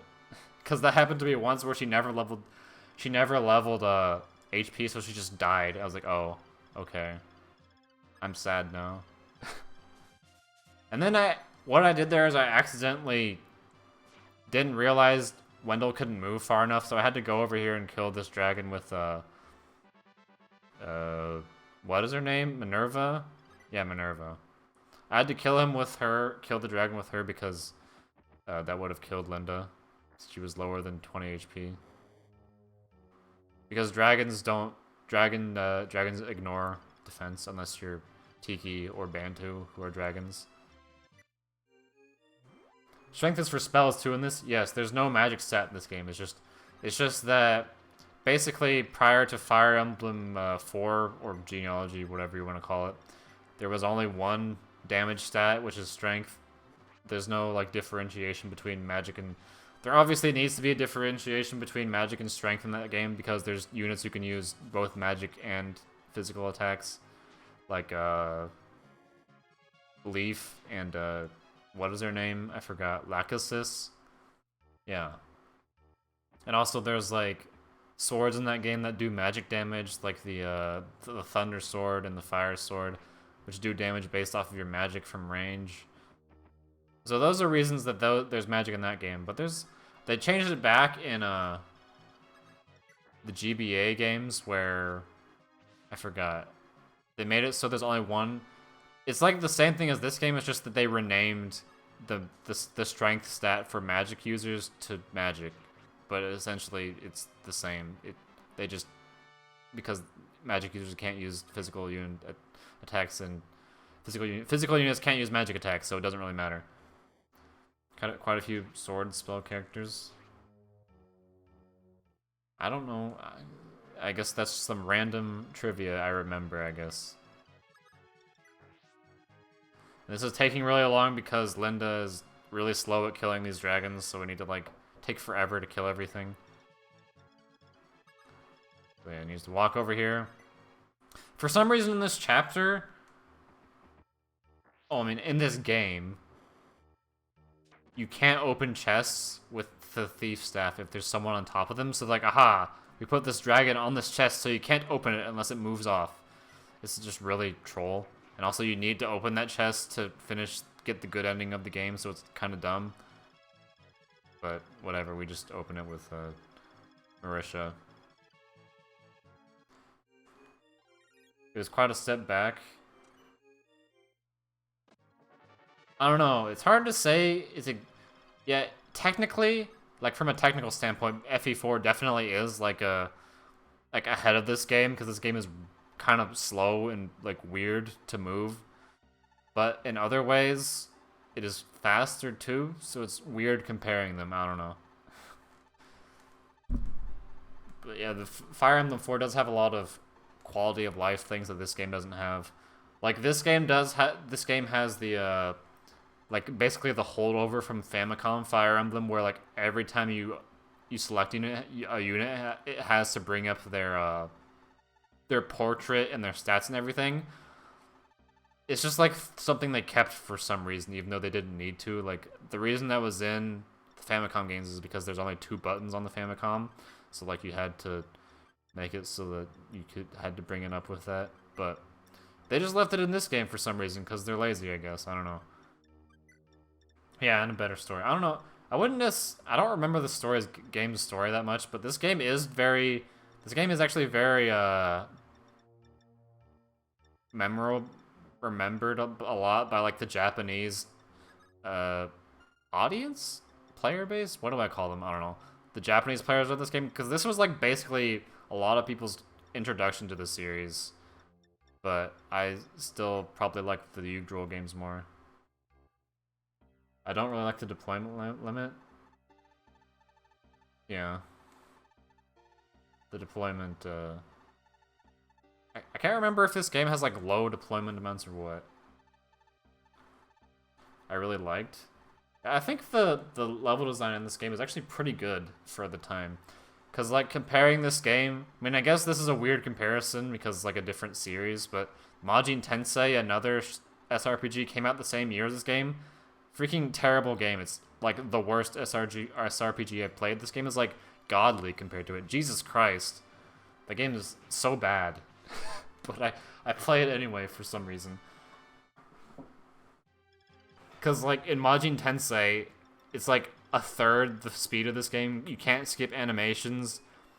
Everything is incredibly slow. The menu is, like, glitchy as hell because bad programming or something. The level design is, like, let's put a giant-ass, like, nothing land with, like, some dudes in it, and that's it. Like, dear God, what were they thinking? But whatever. The premium of strategy games. I mean, I haven't played that many strategy RPG games, so I can't really compare them, but I can say that it's better than Majin Tensei. Maybe not I think Majin Tensei 2 still isn't that good compared to Super Famicom Fire Emblem from what I've seen, but I don't know.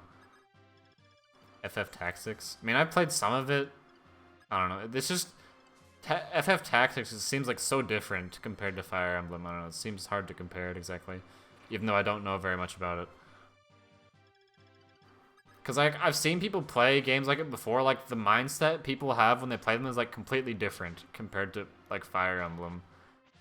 It's like, it's more like, it feels more like a traditional JRPG, like except you can move dudes on a grid as opposed to what Fire Emblem is, which is more like paying more attention to like damage numbers and stuff, as opposed to a general strategy, I guess. If that makes any sense, I don't know. Also, I'm not saying anything about this chapter because, like, I guess there wasn't anything happening.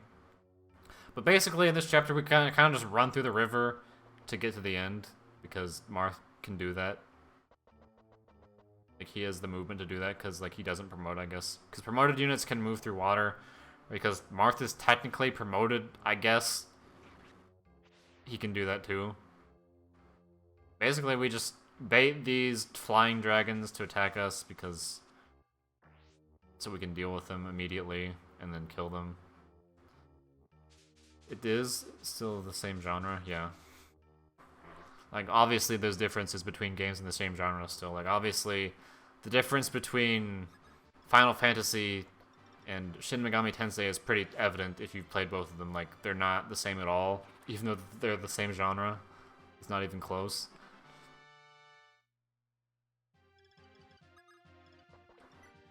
That's one of the reasons we promoted Navarre there, is just so he can move across that water.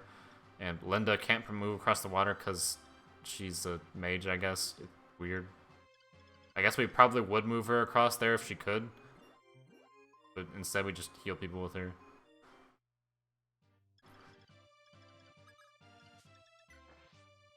And kind of we just kill the dudes that come towards us, and that's about it.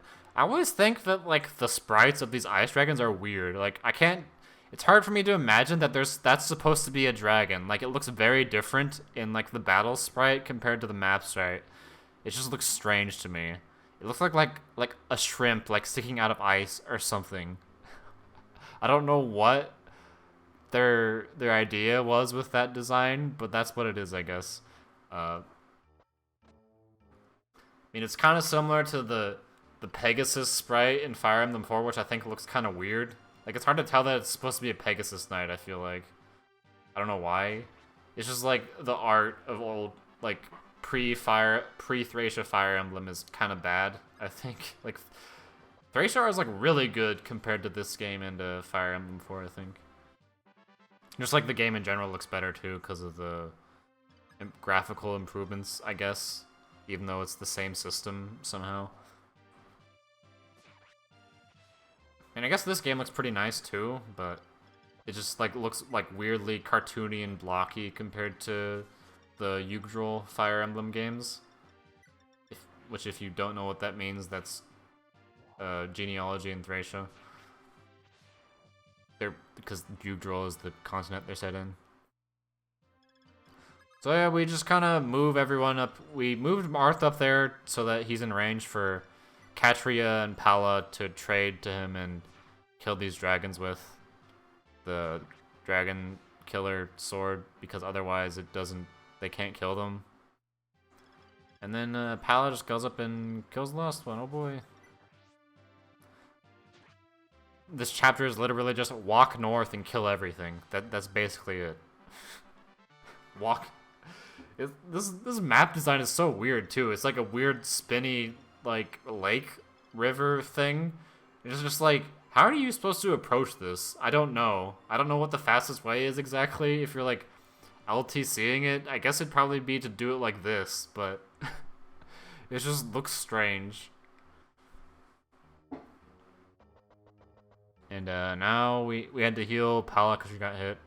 One time I accidentally forgot to heal her there, so she died to the boss. That was very smart of me. And then just kill the boss. Oh boy. It's weird with all these chapters that are just like a generic dragon as the boss. I don't know why they did that. They could have like given... I'm pretty sure it even has like the same stats as generic dragons too. Which is... I don't know. Why?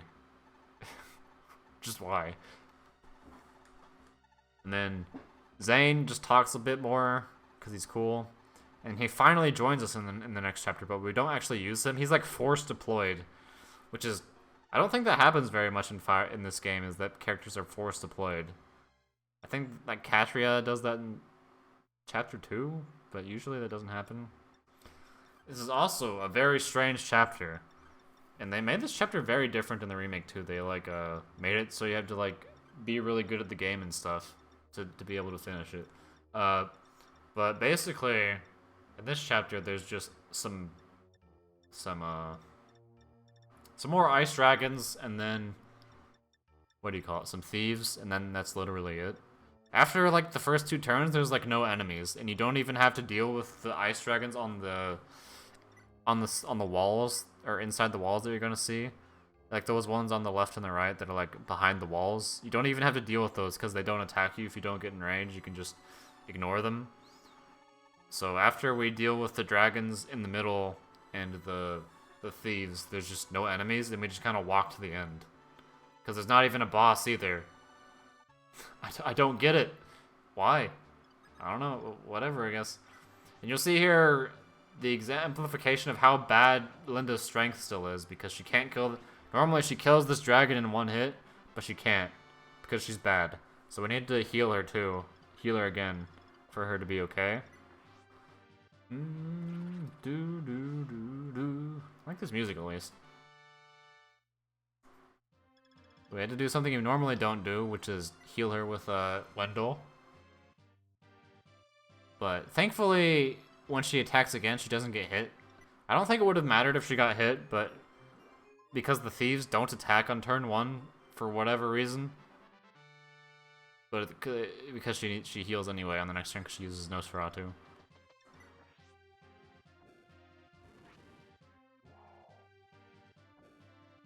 And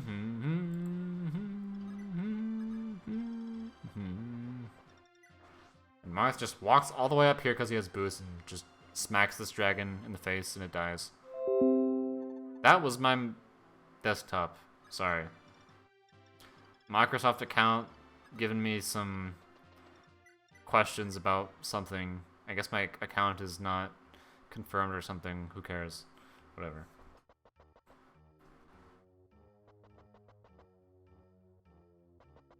Like these thieves will like walk up and not attack for some reason on turn 1. I don't know why. They just don't.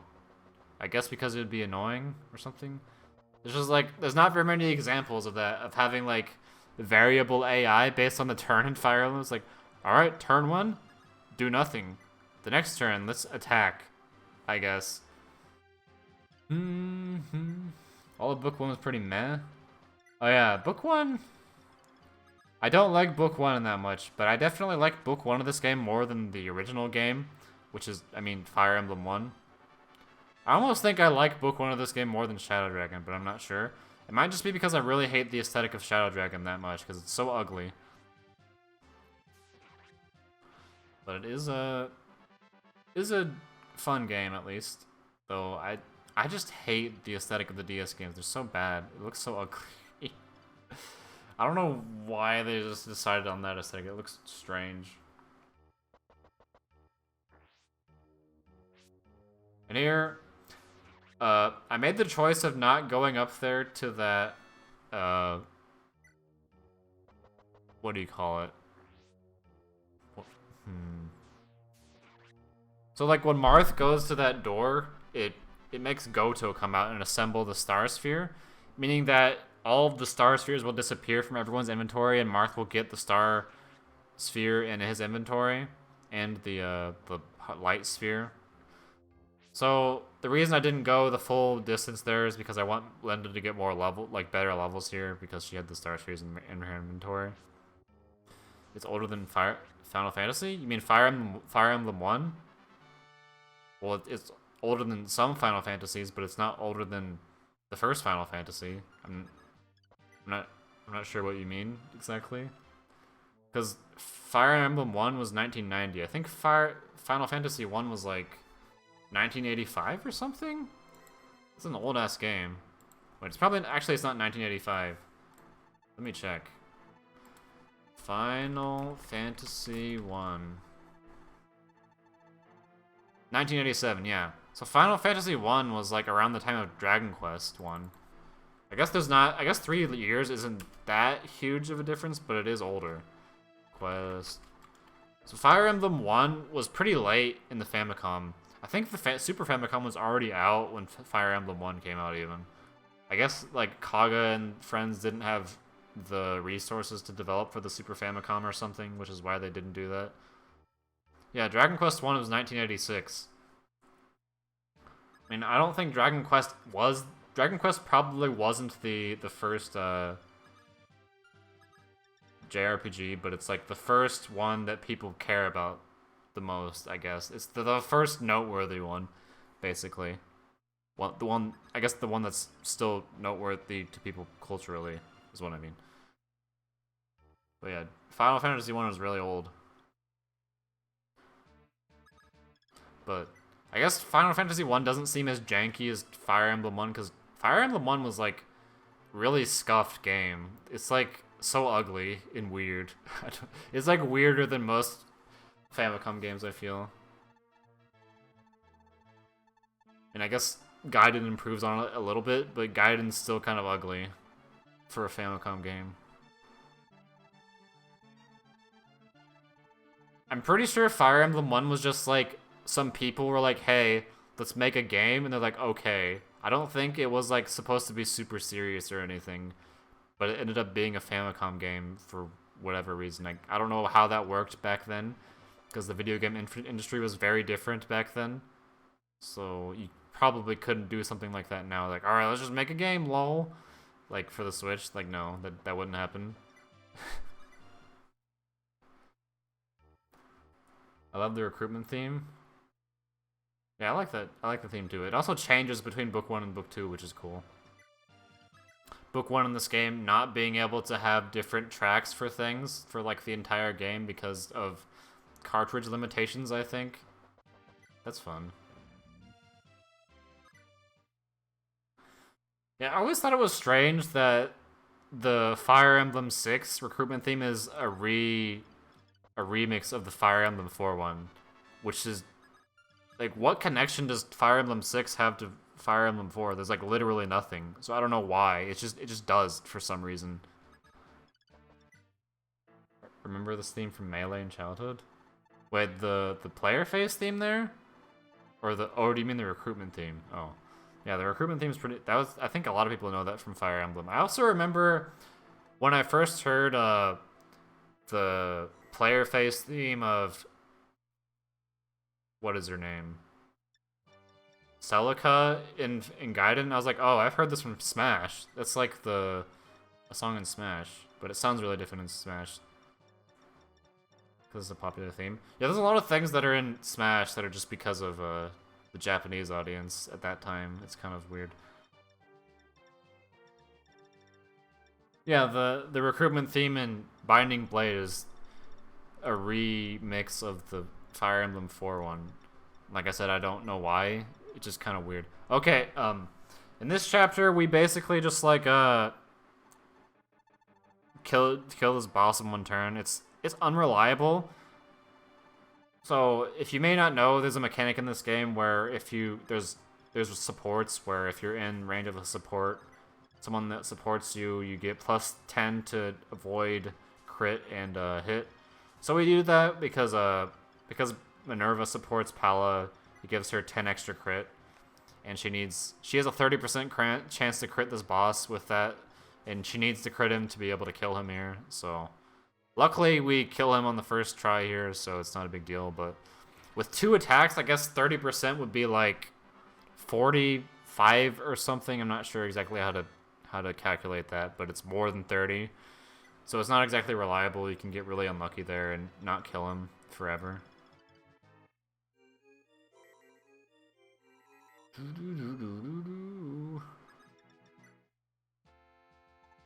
then finish the chapter in like a minute and a half or something. Wow.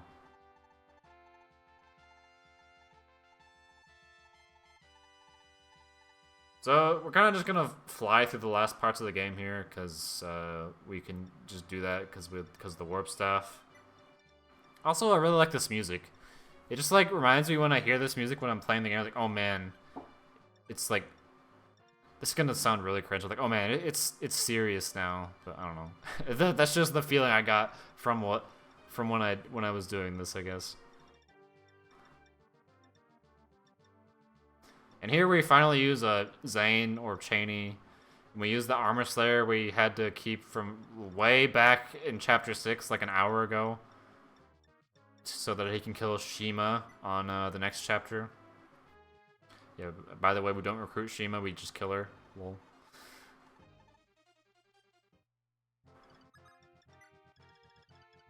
And here she gets this, she opens this chest, not exactly because we care about the item it gives. I guess we kind of use it, but it also makes it so that it opens that door for some reason. It's weird, I don't know why exactly. But it does, so that helps us so that we don't have to open... Wait, did it actually... Was the door open before? Let me go... Yeah, the door was closed. I think you have to use a door key otherwise if you don't do that. So yeah, that's why you do that. But I think everyone just like opens the chests first. So I've never heard of someone being like, "Oh yeah, I had to use the door key to open that door." Because I'm pretty sure nobody goes over there first initially. Pala just one-shotting people casually with the Mercury Sword, no problem. And Linda's just gonna go over here and use the Again staff so everyone can move again, and we're just gonna finish this chapter in one turn. Well, after we we dance Linda and have her kill this dude over here. BRB? Oh, that's cool. I mean, you don't have to be here forever. It's nice that you said that.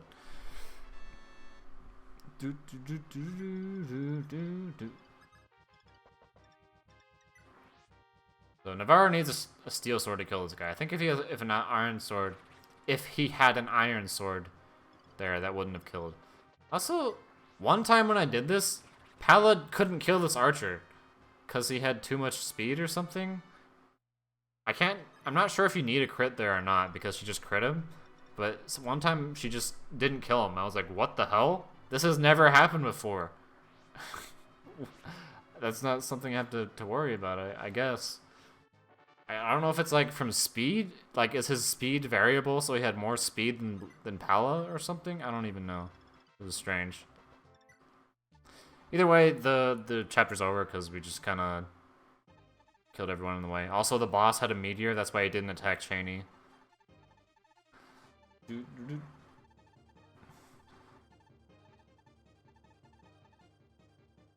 then we move on to this chapter that takes more than 1 minute, or 3 minutes, I guess. I guess that chapter was exactly 3 minutes, as you can see there.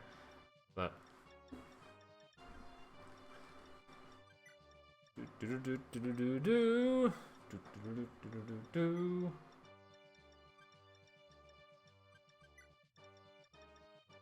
and the objective in this chapter is kind of just, I mean, like always, it's like run to the end. But we're not gonna warp because we need to save our warps for chapters it's more useful for. So we're instead going to walk through it.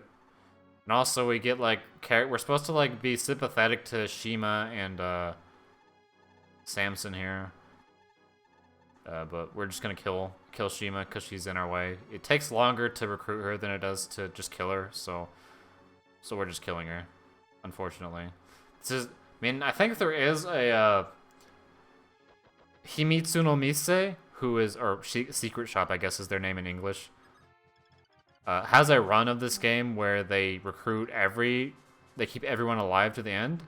I should maybe think of doing that someday just for fun. I don't know. It seems kind of cool to do something different from this. But I would have to, like, ask Collective Souls to make a new category for that. Because there isn't a category for that. That would have to be something different. Just, like, do a slower run for no reason. Otherwise, that's all it would be.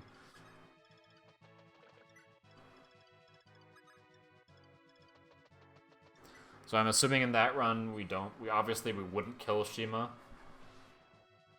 So we'd have to, like, think of something to do about, like, spending another turn without seizing, basically. Do-do-do. Do-do-do-do-do-do-do. Near, Pala is okay, I think, against these guys, depending on her defense. Like, if her defense is too low, she can actually die from a combination of the enemies that attack her. But it's no issue here, so we're fine. Do do do do do.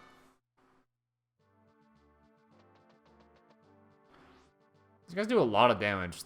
She has, like, I think she has capped defense maybe, or it's close to capped at least. I mean, capped anything in this game is 20, because every stat cap is 20 except for health, which is 52. 52 for some reason. I don't know why. Because, like, in every other game, it's 60 or 80. I mean, it's 80 in Awakening, FE4, and Thracia. 60 in almost everything else. Except Awakening. I can't remember if in Fates it was 80 or not. But, like, there's no one who will ever get anywhere close to the HP cap in that game. Because everyone has really low, like, HP gains for whatever reason, I guess. I don't know why.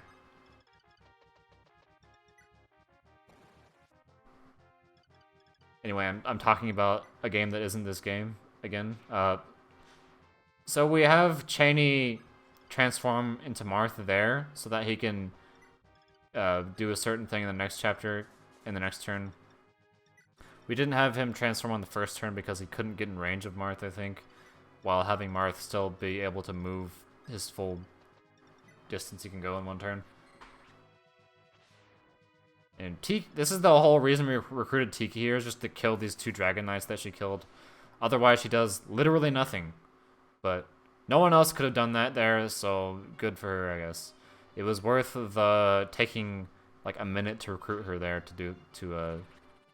so she could do that, I guess. Because no one else can really kill those wyverns that well except Merrick And obviously we already have Merrick. Like, you can never not have Merrick. Unless you let him die for some reason. In which case you're bad. Because, like, I mean, I guess... Depending on how well you know the game, you can, like, you can die to, like, a crit to Elrion, and there's nothing you can do about it, I guess. And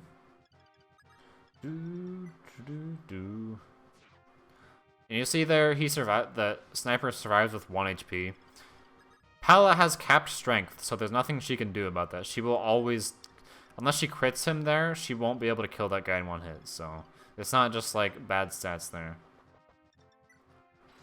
And again, Cheney copies the movement to Marth so he can move all the way across there, like just like Marth. Wow, so cool.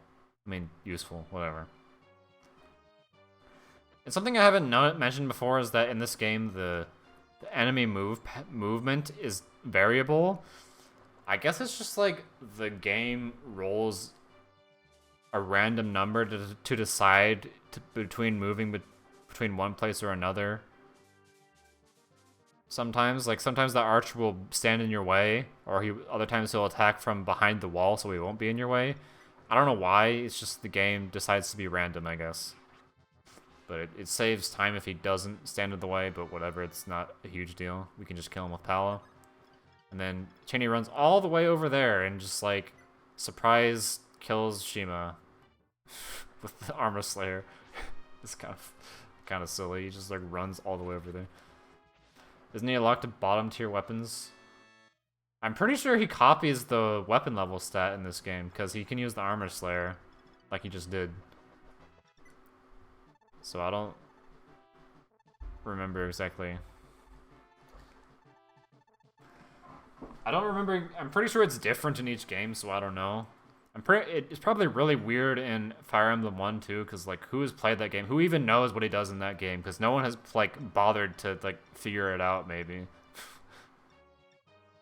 And here's the chapter that was the reason I didn't get the world record on this in the PB before this one, is because I messed up moving a unit and it costs like 3 minutes because of that. Like, that's how time saves generally work in this game. Like, making one mistake can like lose you 3 minutes. Just like really easily. But we're obviously not going to make that mistake now, and then it won't lose 3 minutes. Because I didn't use him enough. I mean, like, Zane is like a character I use like, oh, I have extra slots, I'll just use Zane, because like he can always be useful if you, unless you just have no one who is good in your army, which is like, how are you playing Fire Emblem if you're doing that? Like, I don't know, like just switching between units all the time for no reason, I guess. As long as you have someone who's good, who he can mimic, like he's going to be useful probably. Though I guess the issue is giving him like weapons, because he doesn't always use the same weapons depending on who he transforms to, but he's useful.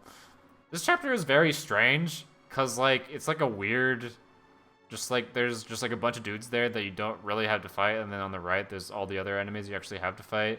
When you go to this village, it causes all of the Harden's guys to not fight you because they're cool or something, and then you just worry about everyone else. Had a group of people I was used. So yeah, okay, so we have Linda here, who's going to fight all of these generals, and Yumina is in a position, like, well, Yumina and Marisha have the same sprite, so it's hard to remember who they are. But Marisha's going to rescue Marth, and Yumina's going to rescue Marth, and Marisha's going to bait the Ballista to not attack Linda, because she can die if they attack her. Also, this is like the longest enemy phase in the game, I think, or in this run, because we have to wait for all these stupid guys to move, even though they don't do anything. They're like, alright, we're going out, guys, time to move randomly, I guess.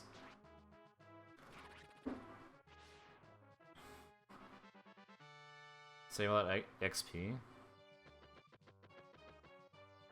I mean, that might work in this game. I feel like if you did that in the remake of this game, you would just get destroyed, because, like, the game is hard. So, I wouldn't attempt that in that game. So the Ballista's attacking, Marisha. She can actually die here, but we don't care if she dies, because she's not used after this chapter anyway. If she got hit by both, she would die. They're trying to run away. Yeah, because we went to the village and talked to the king or whoever the hell that was. He's like, alright, guys, leave. Because that's the Harden squad, whatever the name is. Like, Wolf, Sedgar, and the other two dudes who aren't recruitable in this game, but they are recruitable in the remake in a really stupid way that is like a waste of time, but they are still recruitable. So what I was afraid of was that Linda wouldn't be able to kill these guys, but she does have enough strength to kill these guys here, so despite having bad RNG before, we're just fine here, because we don't need to really use her after this anyway. This is what it's all for, basically. Yeah, they're completely... There's, like... The only reason to recruit them is just because, like, oh yeah, I'm playing this game, I have to recruit everyone, which is, like, that's what I do when I play Fire Emblem, I guess. At least the first time, it's like, alright, there's a character that's recruitable, I have to recruit them. But... There's not... It's just, like, a pain in the ass. That chapter's already a pain in the ass without recruiting them, and, like... Recruiting them makes it even worse. And we just kind of walk up and kill the boss with Linda, like this. And then rescue Marth, and then we're done. I mean, after he seizes, we're done. I mean...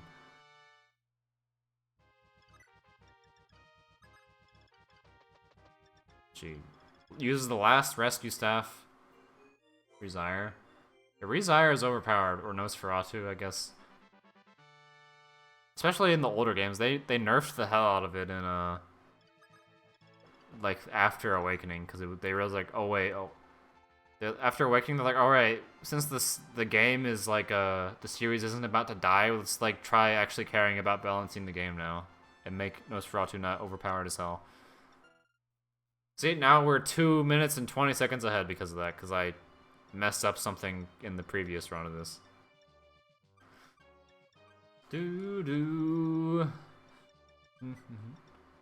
Why was it going to die? Well, I mean, like, I don't know if you know, but like, the remake of this game wasn't released in America, or outside of Japan. It wasn't released anywhere other than Japan.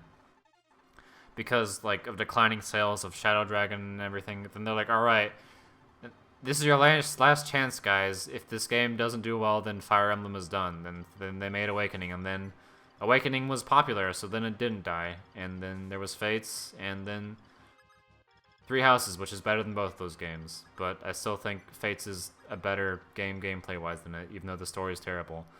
Anyway, this is another chapter where we just kind of, like, kill everything really fast. Also, we're sacrificing Sheeta, because...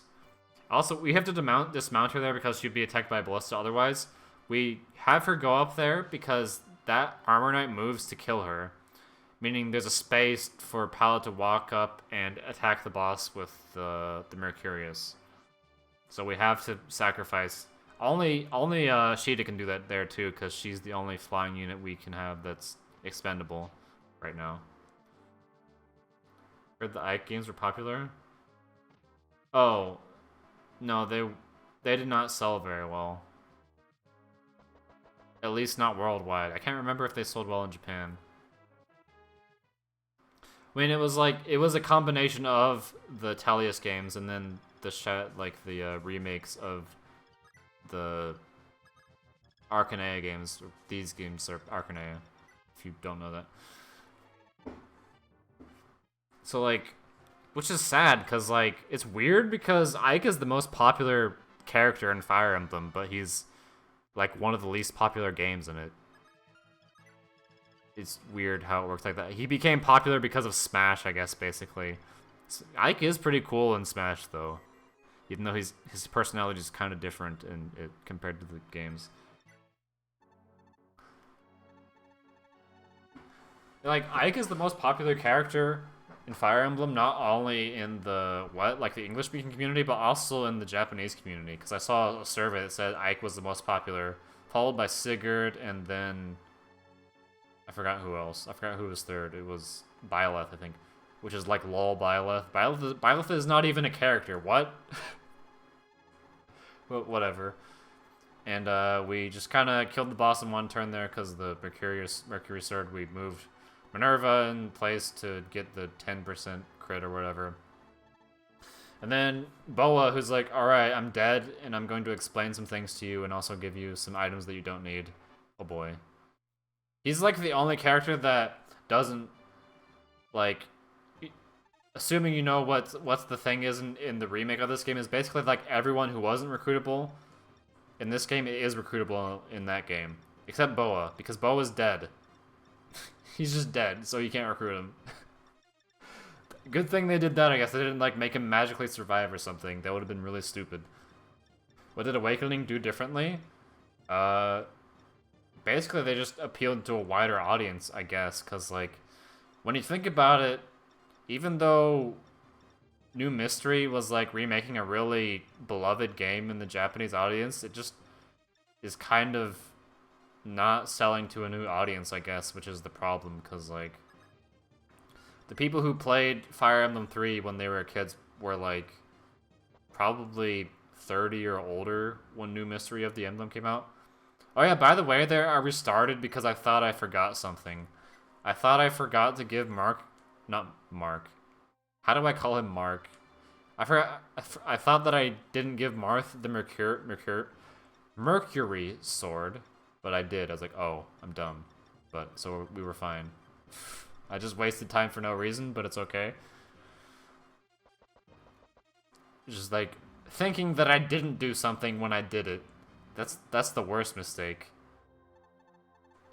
I mean, it's funny because his name is actually supposed to be Mars. Like, Marusu Mars, but they just... Like, if you look at the original Fire Emblem anime, the dub of it calls him Mars, because that's what his name was translated as at the time. Which you think, why the hell was there a dub? Because Marth was never, like, in any games in English up until then. It's so weird. I guess Marth just sounds better in English than Mars, because, like, they changed names or whatever. It's one of the few name changes in English that doesn't bother me that much, I guess. And here we have to fight Arden or whatever.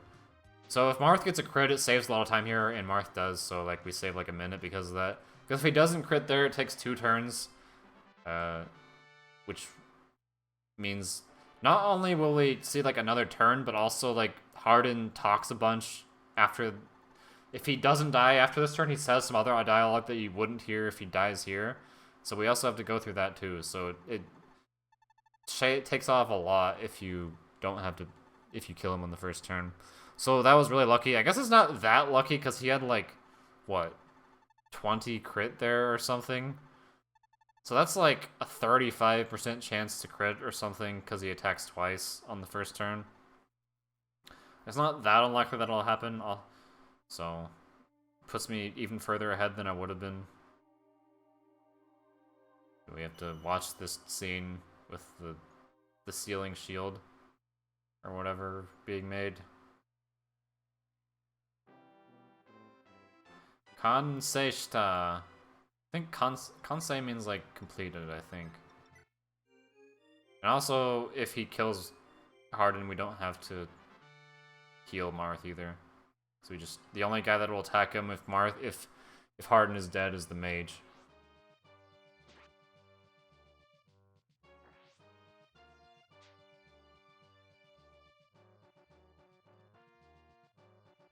It's funny because when enemies are silenced, they're like, alright, I'm attacking, then they're like, oh, whoops, I'm silenced, and they'll just not attack. It's just kind of funny to me. Like, what just happened.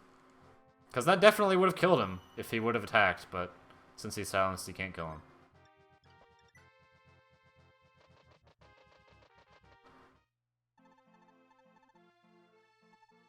The Harden twist. I don't know, it's so weird that Harden's like the villain of this game. He's just like a random dude in the first game. He's like, alright, Harden's the bad guy now, I guess. Because, like, even considering that Fire Emblem 1 was just like... I don't think they put the most thought into the story. It's just like some game they put together one day. And then he's just... I don't know, and then it went to this game that has like an actual like thought out story and everything. I mean, I guess it did have a thought out story, just not as much, I guess, whatever. That's why it's shocking. Turban boy go evil. Not so much of a random dude. I guess, yeah. I mean, I guess, like, when you're just playing the game, he doesn't say very much. Like, a lot of the story you have to get in Fire Emblem 1 is, like, from reading the manual, I think. So if you just play the game, he just says, like, 2 things or something. Even in Shadow Dragon, he says, like, 2 things, so it's just kind of strange, I think.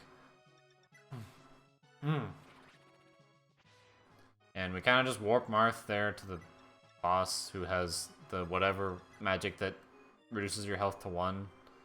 But we killed him in 1 hit, so we don't care about that. And Marth can't die to the enemies who can attack him still, so we're fine. It's just 2 dragons who do like 16 damage. It's just they move really slow.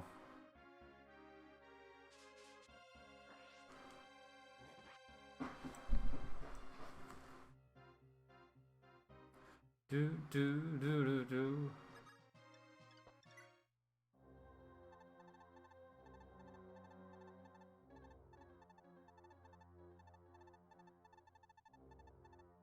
And then here is explaining finally that we know that Medius has been revived. Like 10 minutes before the end of the game, we're just now realizing this, I guess, that Medius is alive. So no, I have to go kick his ass, I guess.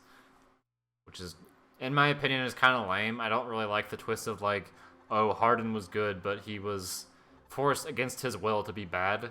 I just think, like, if you have a good guy turned bad trope, it's a lot more interesting if they do it of their own will rather than because they were forced to do it. That's just kind of lame. But, and also the fact that it's like, alright, now I gotta kill Medius again, lol. Kind of lame, but whatever.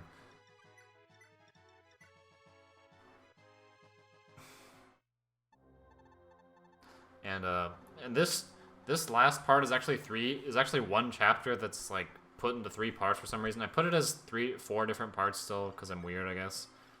But if we lose, if we have to restart at any point, we have to go back to this part, unfortunately.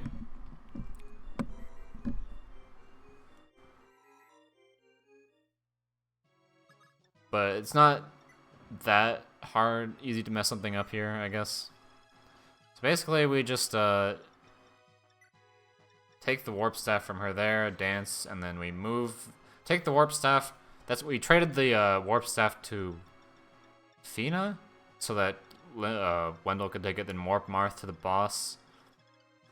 Then after that, we just again staff, so Marth can move again, and seize. I have to watch this level up.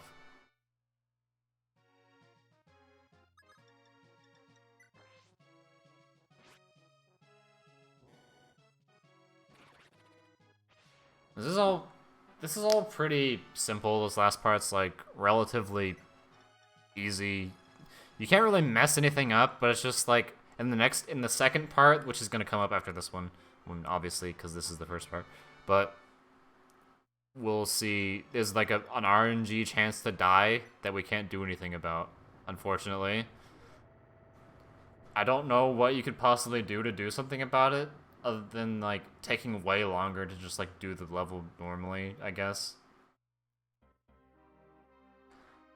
So basically, what we're going to do is just warp Marth to Medius, equip a broken sword, which does 2 things. It makes it so that Medius will move off the throne and attack Marth from range, because we're going to warp Marth right next to him. And also, it makes it so that Marth won't kill the enemy, doesn't have a chance of killing the enemies that are going to attack him from 1 range.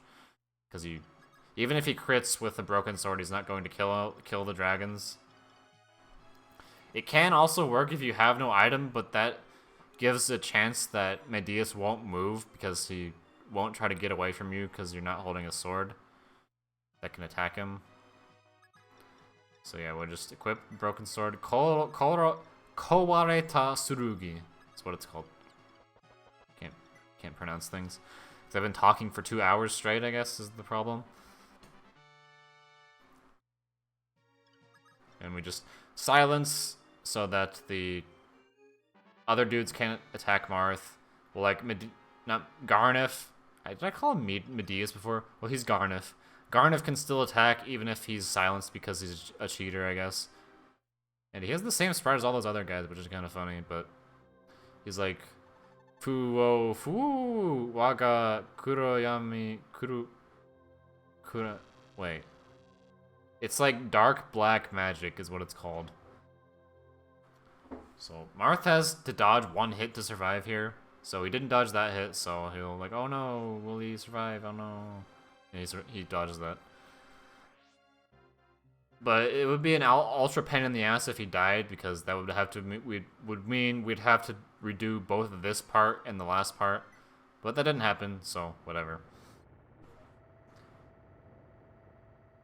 Now we're at the final part of the final chapter. Oh boy. I actually really like this chapter, this part. It's really cool. It's a lot more reliable than the book 1 run of this. Than the book 1 run final chapter, because it's like super RNG dependent, because like Medeus is kind of dumb because you have to use the Earth Sphere, which is RNG and everything. Regardless, this is very consistent final chapter because we have no chance of missing the final boss. We have no chance of we don't need to crit or anything. Pala just kills him in 4 hits no matter what because of a triangle attack. He just dies. Like, no chance of missing, nothing really. Because it's, at this point, it's basically impossible for Pala to not have 20 strength, so she will do enough damage.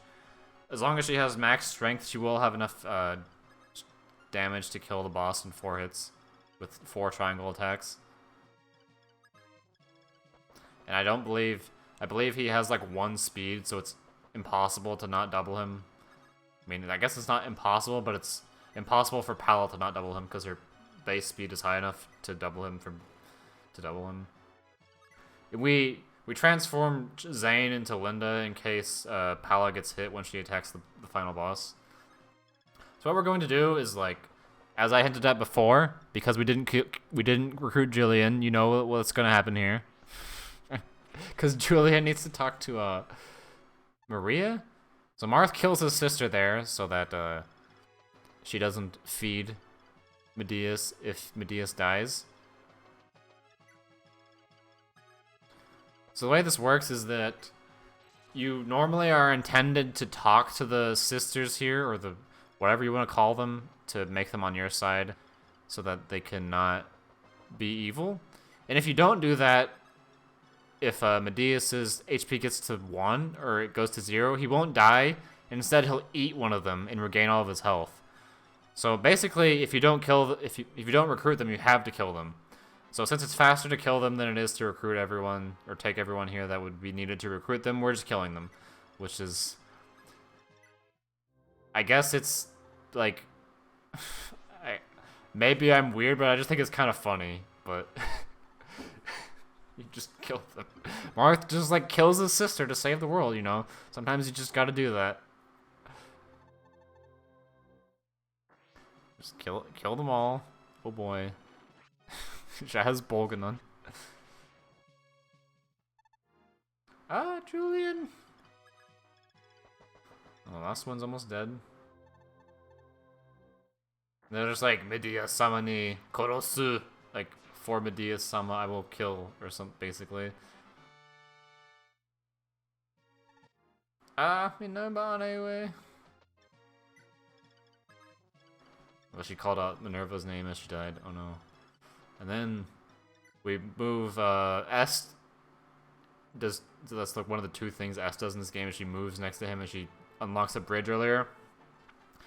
So after he gives us his annoying katakana speech that it's hard to read, we just kind of kill him. So this is triangle attack. As you see, 15 damage. No chance of missing. The only thing that can throw a loop in things here is if she gets hit, which means we just have to heal her with Cheney. Otherwise, nothing here really matters. The game's just over. We did it, basically. Just need to dance Pella, and, well, I guess this kind of is downplaying how cool this ending is, because we use the Gen staff and everything to make everyone move, and, like, finishing everyone perfectly, like, and we needed literally everyone there for it to work. So I think it's just really cool, but I guess I'm not emphasizing that enough here. Maybe it's hard to emphasize in like the 2 minutes we're spending here. But whatever. Or 4 minutes, I guess. Anyway, he's dead, and there was no chance of him surviving. Gufu, naze da, naze waraga ga, komo kantan ni kore ga. That's probably annoying if I read all of that, sorry. But a thing that they do in Japanese games sometimes is, or Japanese media ever, is that they just have something talk in katakana to like indicate it's like yelling, I guess. That's what it means. Because like usually how they translate that to English is that they're like in caps, which I think is what they did when they translated this. So anyway, the timer ends after this conversation because we seized. And wait. Yeah, and then like it says some things. I forgot what he says. Tiki talks for some reason. Okay, that's the end. So it was like, yeah, 2:20:13. That's the world record, I guess, I think. I'm pretty sure. And then the rest of this is just the credits and stuff. Well, I guess we'll stay to talk about that because it's kind of interesting. So this is like the epilogue explaining what happened and everything. Eiyu senso to wa hisan no tatage wa. So like there was a miserable battle, but they finished it or whatever, I guess, is what it's talking about.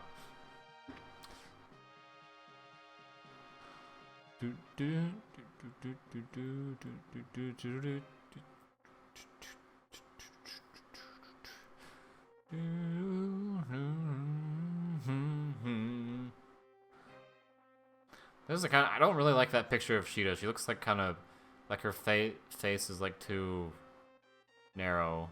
I feel like narrow. I don't know.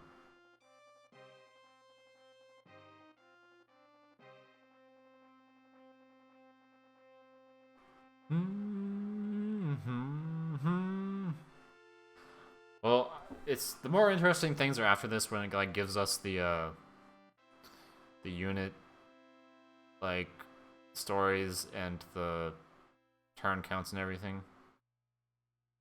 Also, one thing for people who speedrun, one thing I hear about Japanese RTA or JR, Japanese real-time attack, is like the Japanese name for speedrunning basically. Is that, oh wait, I'll talk about that after this.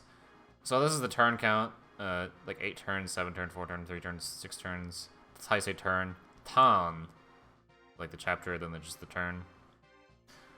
So, like, if you were thinking about it, in this run, you're basically just, like, doing an LTC run as fast as possible, except, like, a few parts where we don't care about the turns.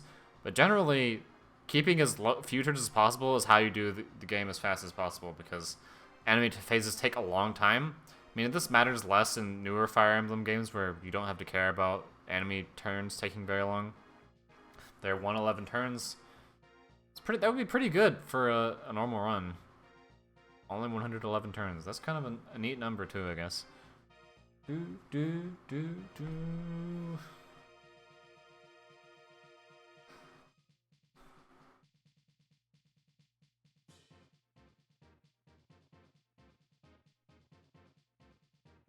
And we get Marth, who got 38 wins, 0 losses.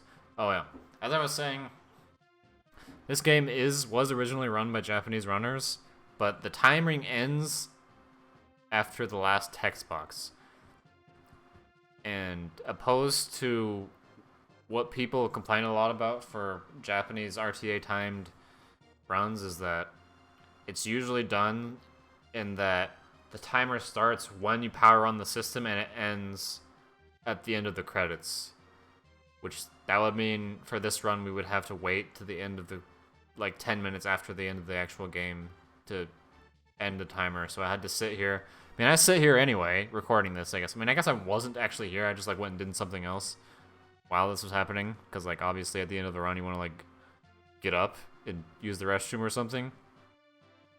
But it's just a waste of time. I don't understand why they do it, but I think I feel like it's unfairly characterized as like all Japanese runs do that, because this game doesn't do that. For whatever reason, the people who started this run were like, let's not do that. They just like end the time at when the game ends, basically, and when input ends.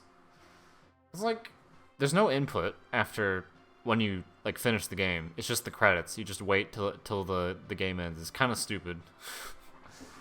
I don't know what purpose it serves. It's just like to be cool, I guess. It's like, oh, you gotta wait through the whole thing, guys.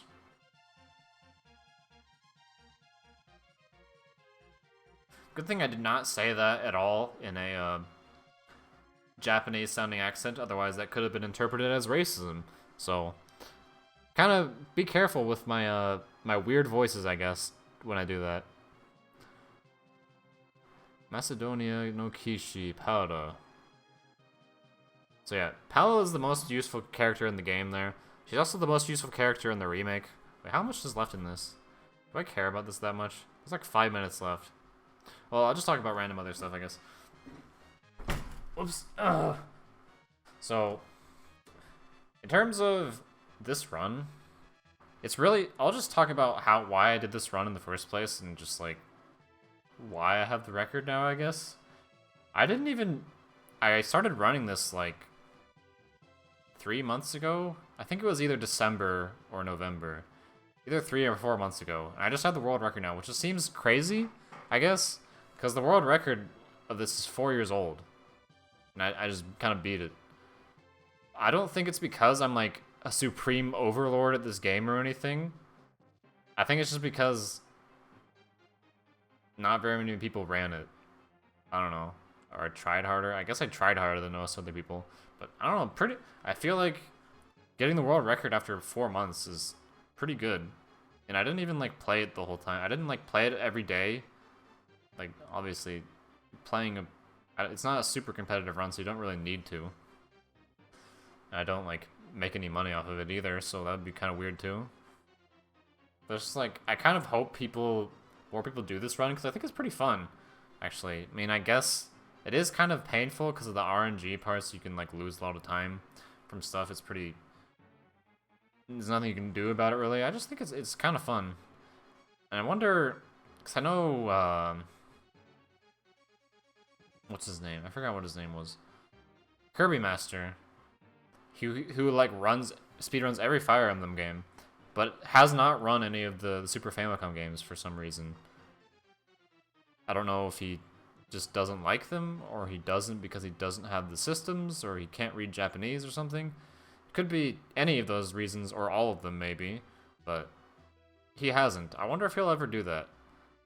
And sort of my hope is that maybe if I get some exposure with this, that more people will run this eventually.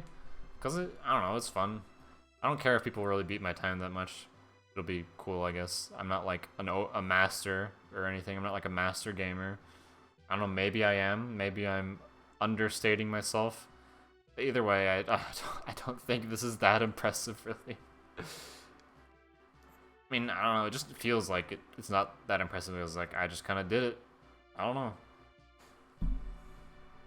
You know, also I have the world record in Book 1 of this game, too. But it's much closer to the second place than this is. Like 12 seconds away. This is like a minute and 40 seconds or something. Minute and 30 seconds away from the second place time.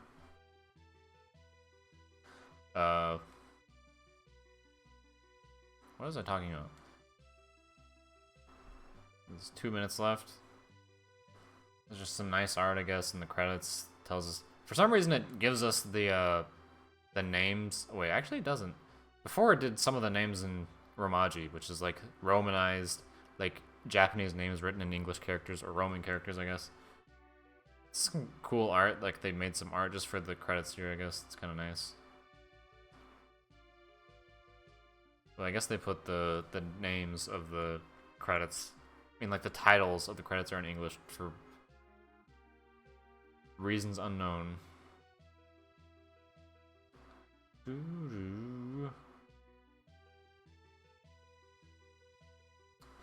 But I know Ghost Wheel said they were interested in running this game. I hope they do, because I am going to start running Thracia probably. Thracia is a much more competitive game than this game, so I'm interested to see where I'll be able to get with that, I guess. And hopefully Ghost Wheel will run this game, because I don't know. Not that it I don't know. It's just kind of a fun run, I guess. Just to see more people do it. Also, I put the effort into correcting some of the notes and stuff. This is the world record? Yes, it is. I'm pretty sure it is. There could be like, I'm pretty sure there's not a better time. Which is the most popular to run? I don't know. I'm pretty sure 3 houses is.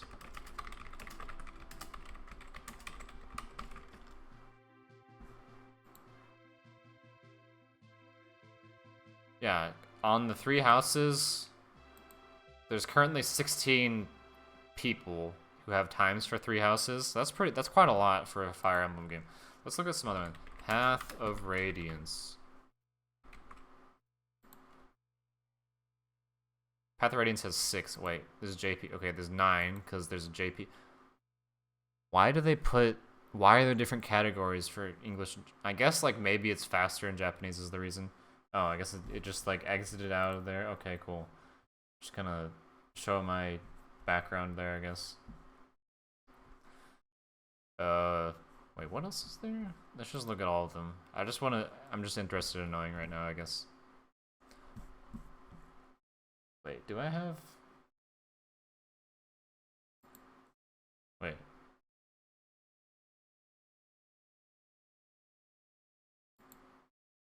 Wait, where's my... properties? Oh no.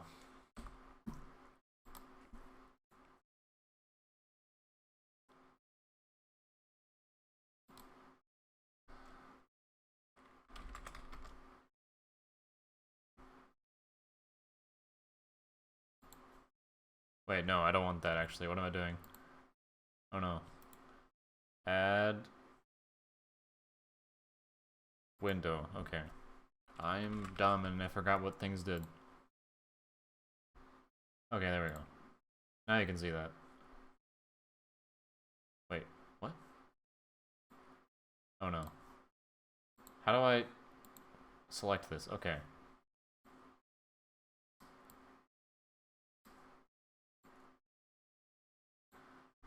So let's look at their Path of Radiance. Wait, no. Wait, why did I think that was the right thing to click? I meant to click this. For the Fire Emblem 1 run is really lame. Because it's like a warp glitch. I don't really care about that much. But I guess that's actually a lot of people because it's on Switch, I guess. Wait, what?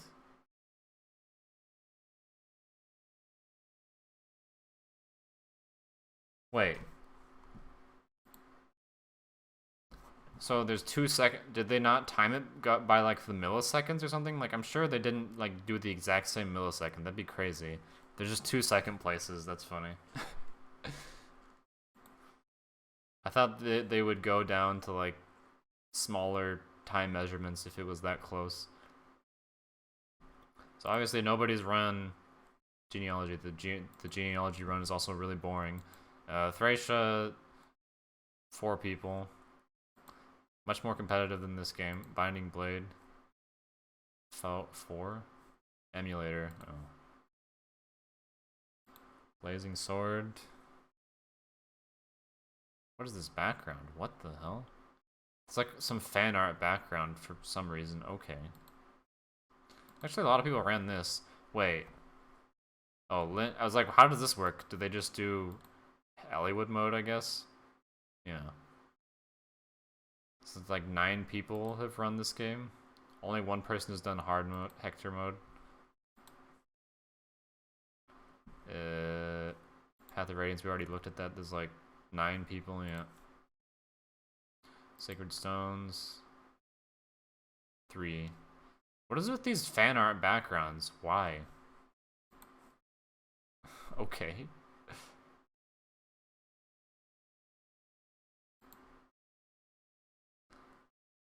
Oh yeah, this run is pretty long. This run is actually longer than the run I just did, the Fire Emblem 3 run. 2 hours and 30 minutes. Shadow Dragon. This run is very short. And this isn't a warp, this is like do all chapters or whatever. 6 people. I wonder if I could just like do this run and probably maybe get second place if I tried hard enough. I don't think it would be that hard. Nobody has run this except Kirby Master because no one cares. Holy shit. Okay, I guess Awakening is the most popular run. 23 people? 24 people? Fates? This is gonna be weird because there's 3 different games. Which one's the shortest? Birthright. 12 people. 13, 15. Yeah. Has like a total of 50 runs. In like people running it or like total like submitted runs? Why is this in here? I don't really think of this as like a Fire Emblem game. It's more of like a Megami Tensei game, but okay. I guess it's just here for some reason. 2 people. I don't think a run of this game would be very interesting, but Kirby Master just decides to run everything, I guess. This list seems short. Who cares about Fire Emblem Warriors?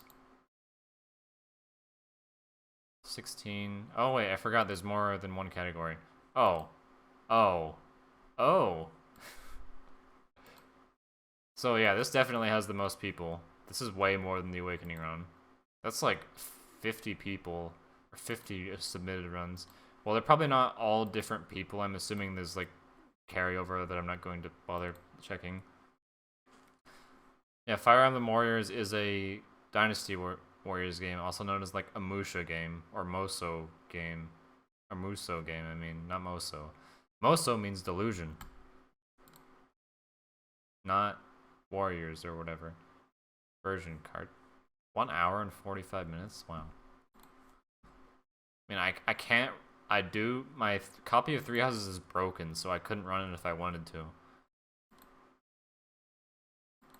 That's a really pretty long run, considering you can skip every enemy phase. Yeah, I don't like Dynasty Warriors either.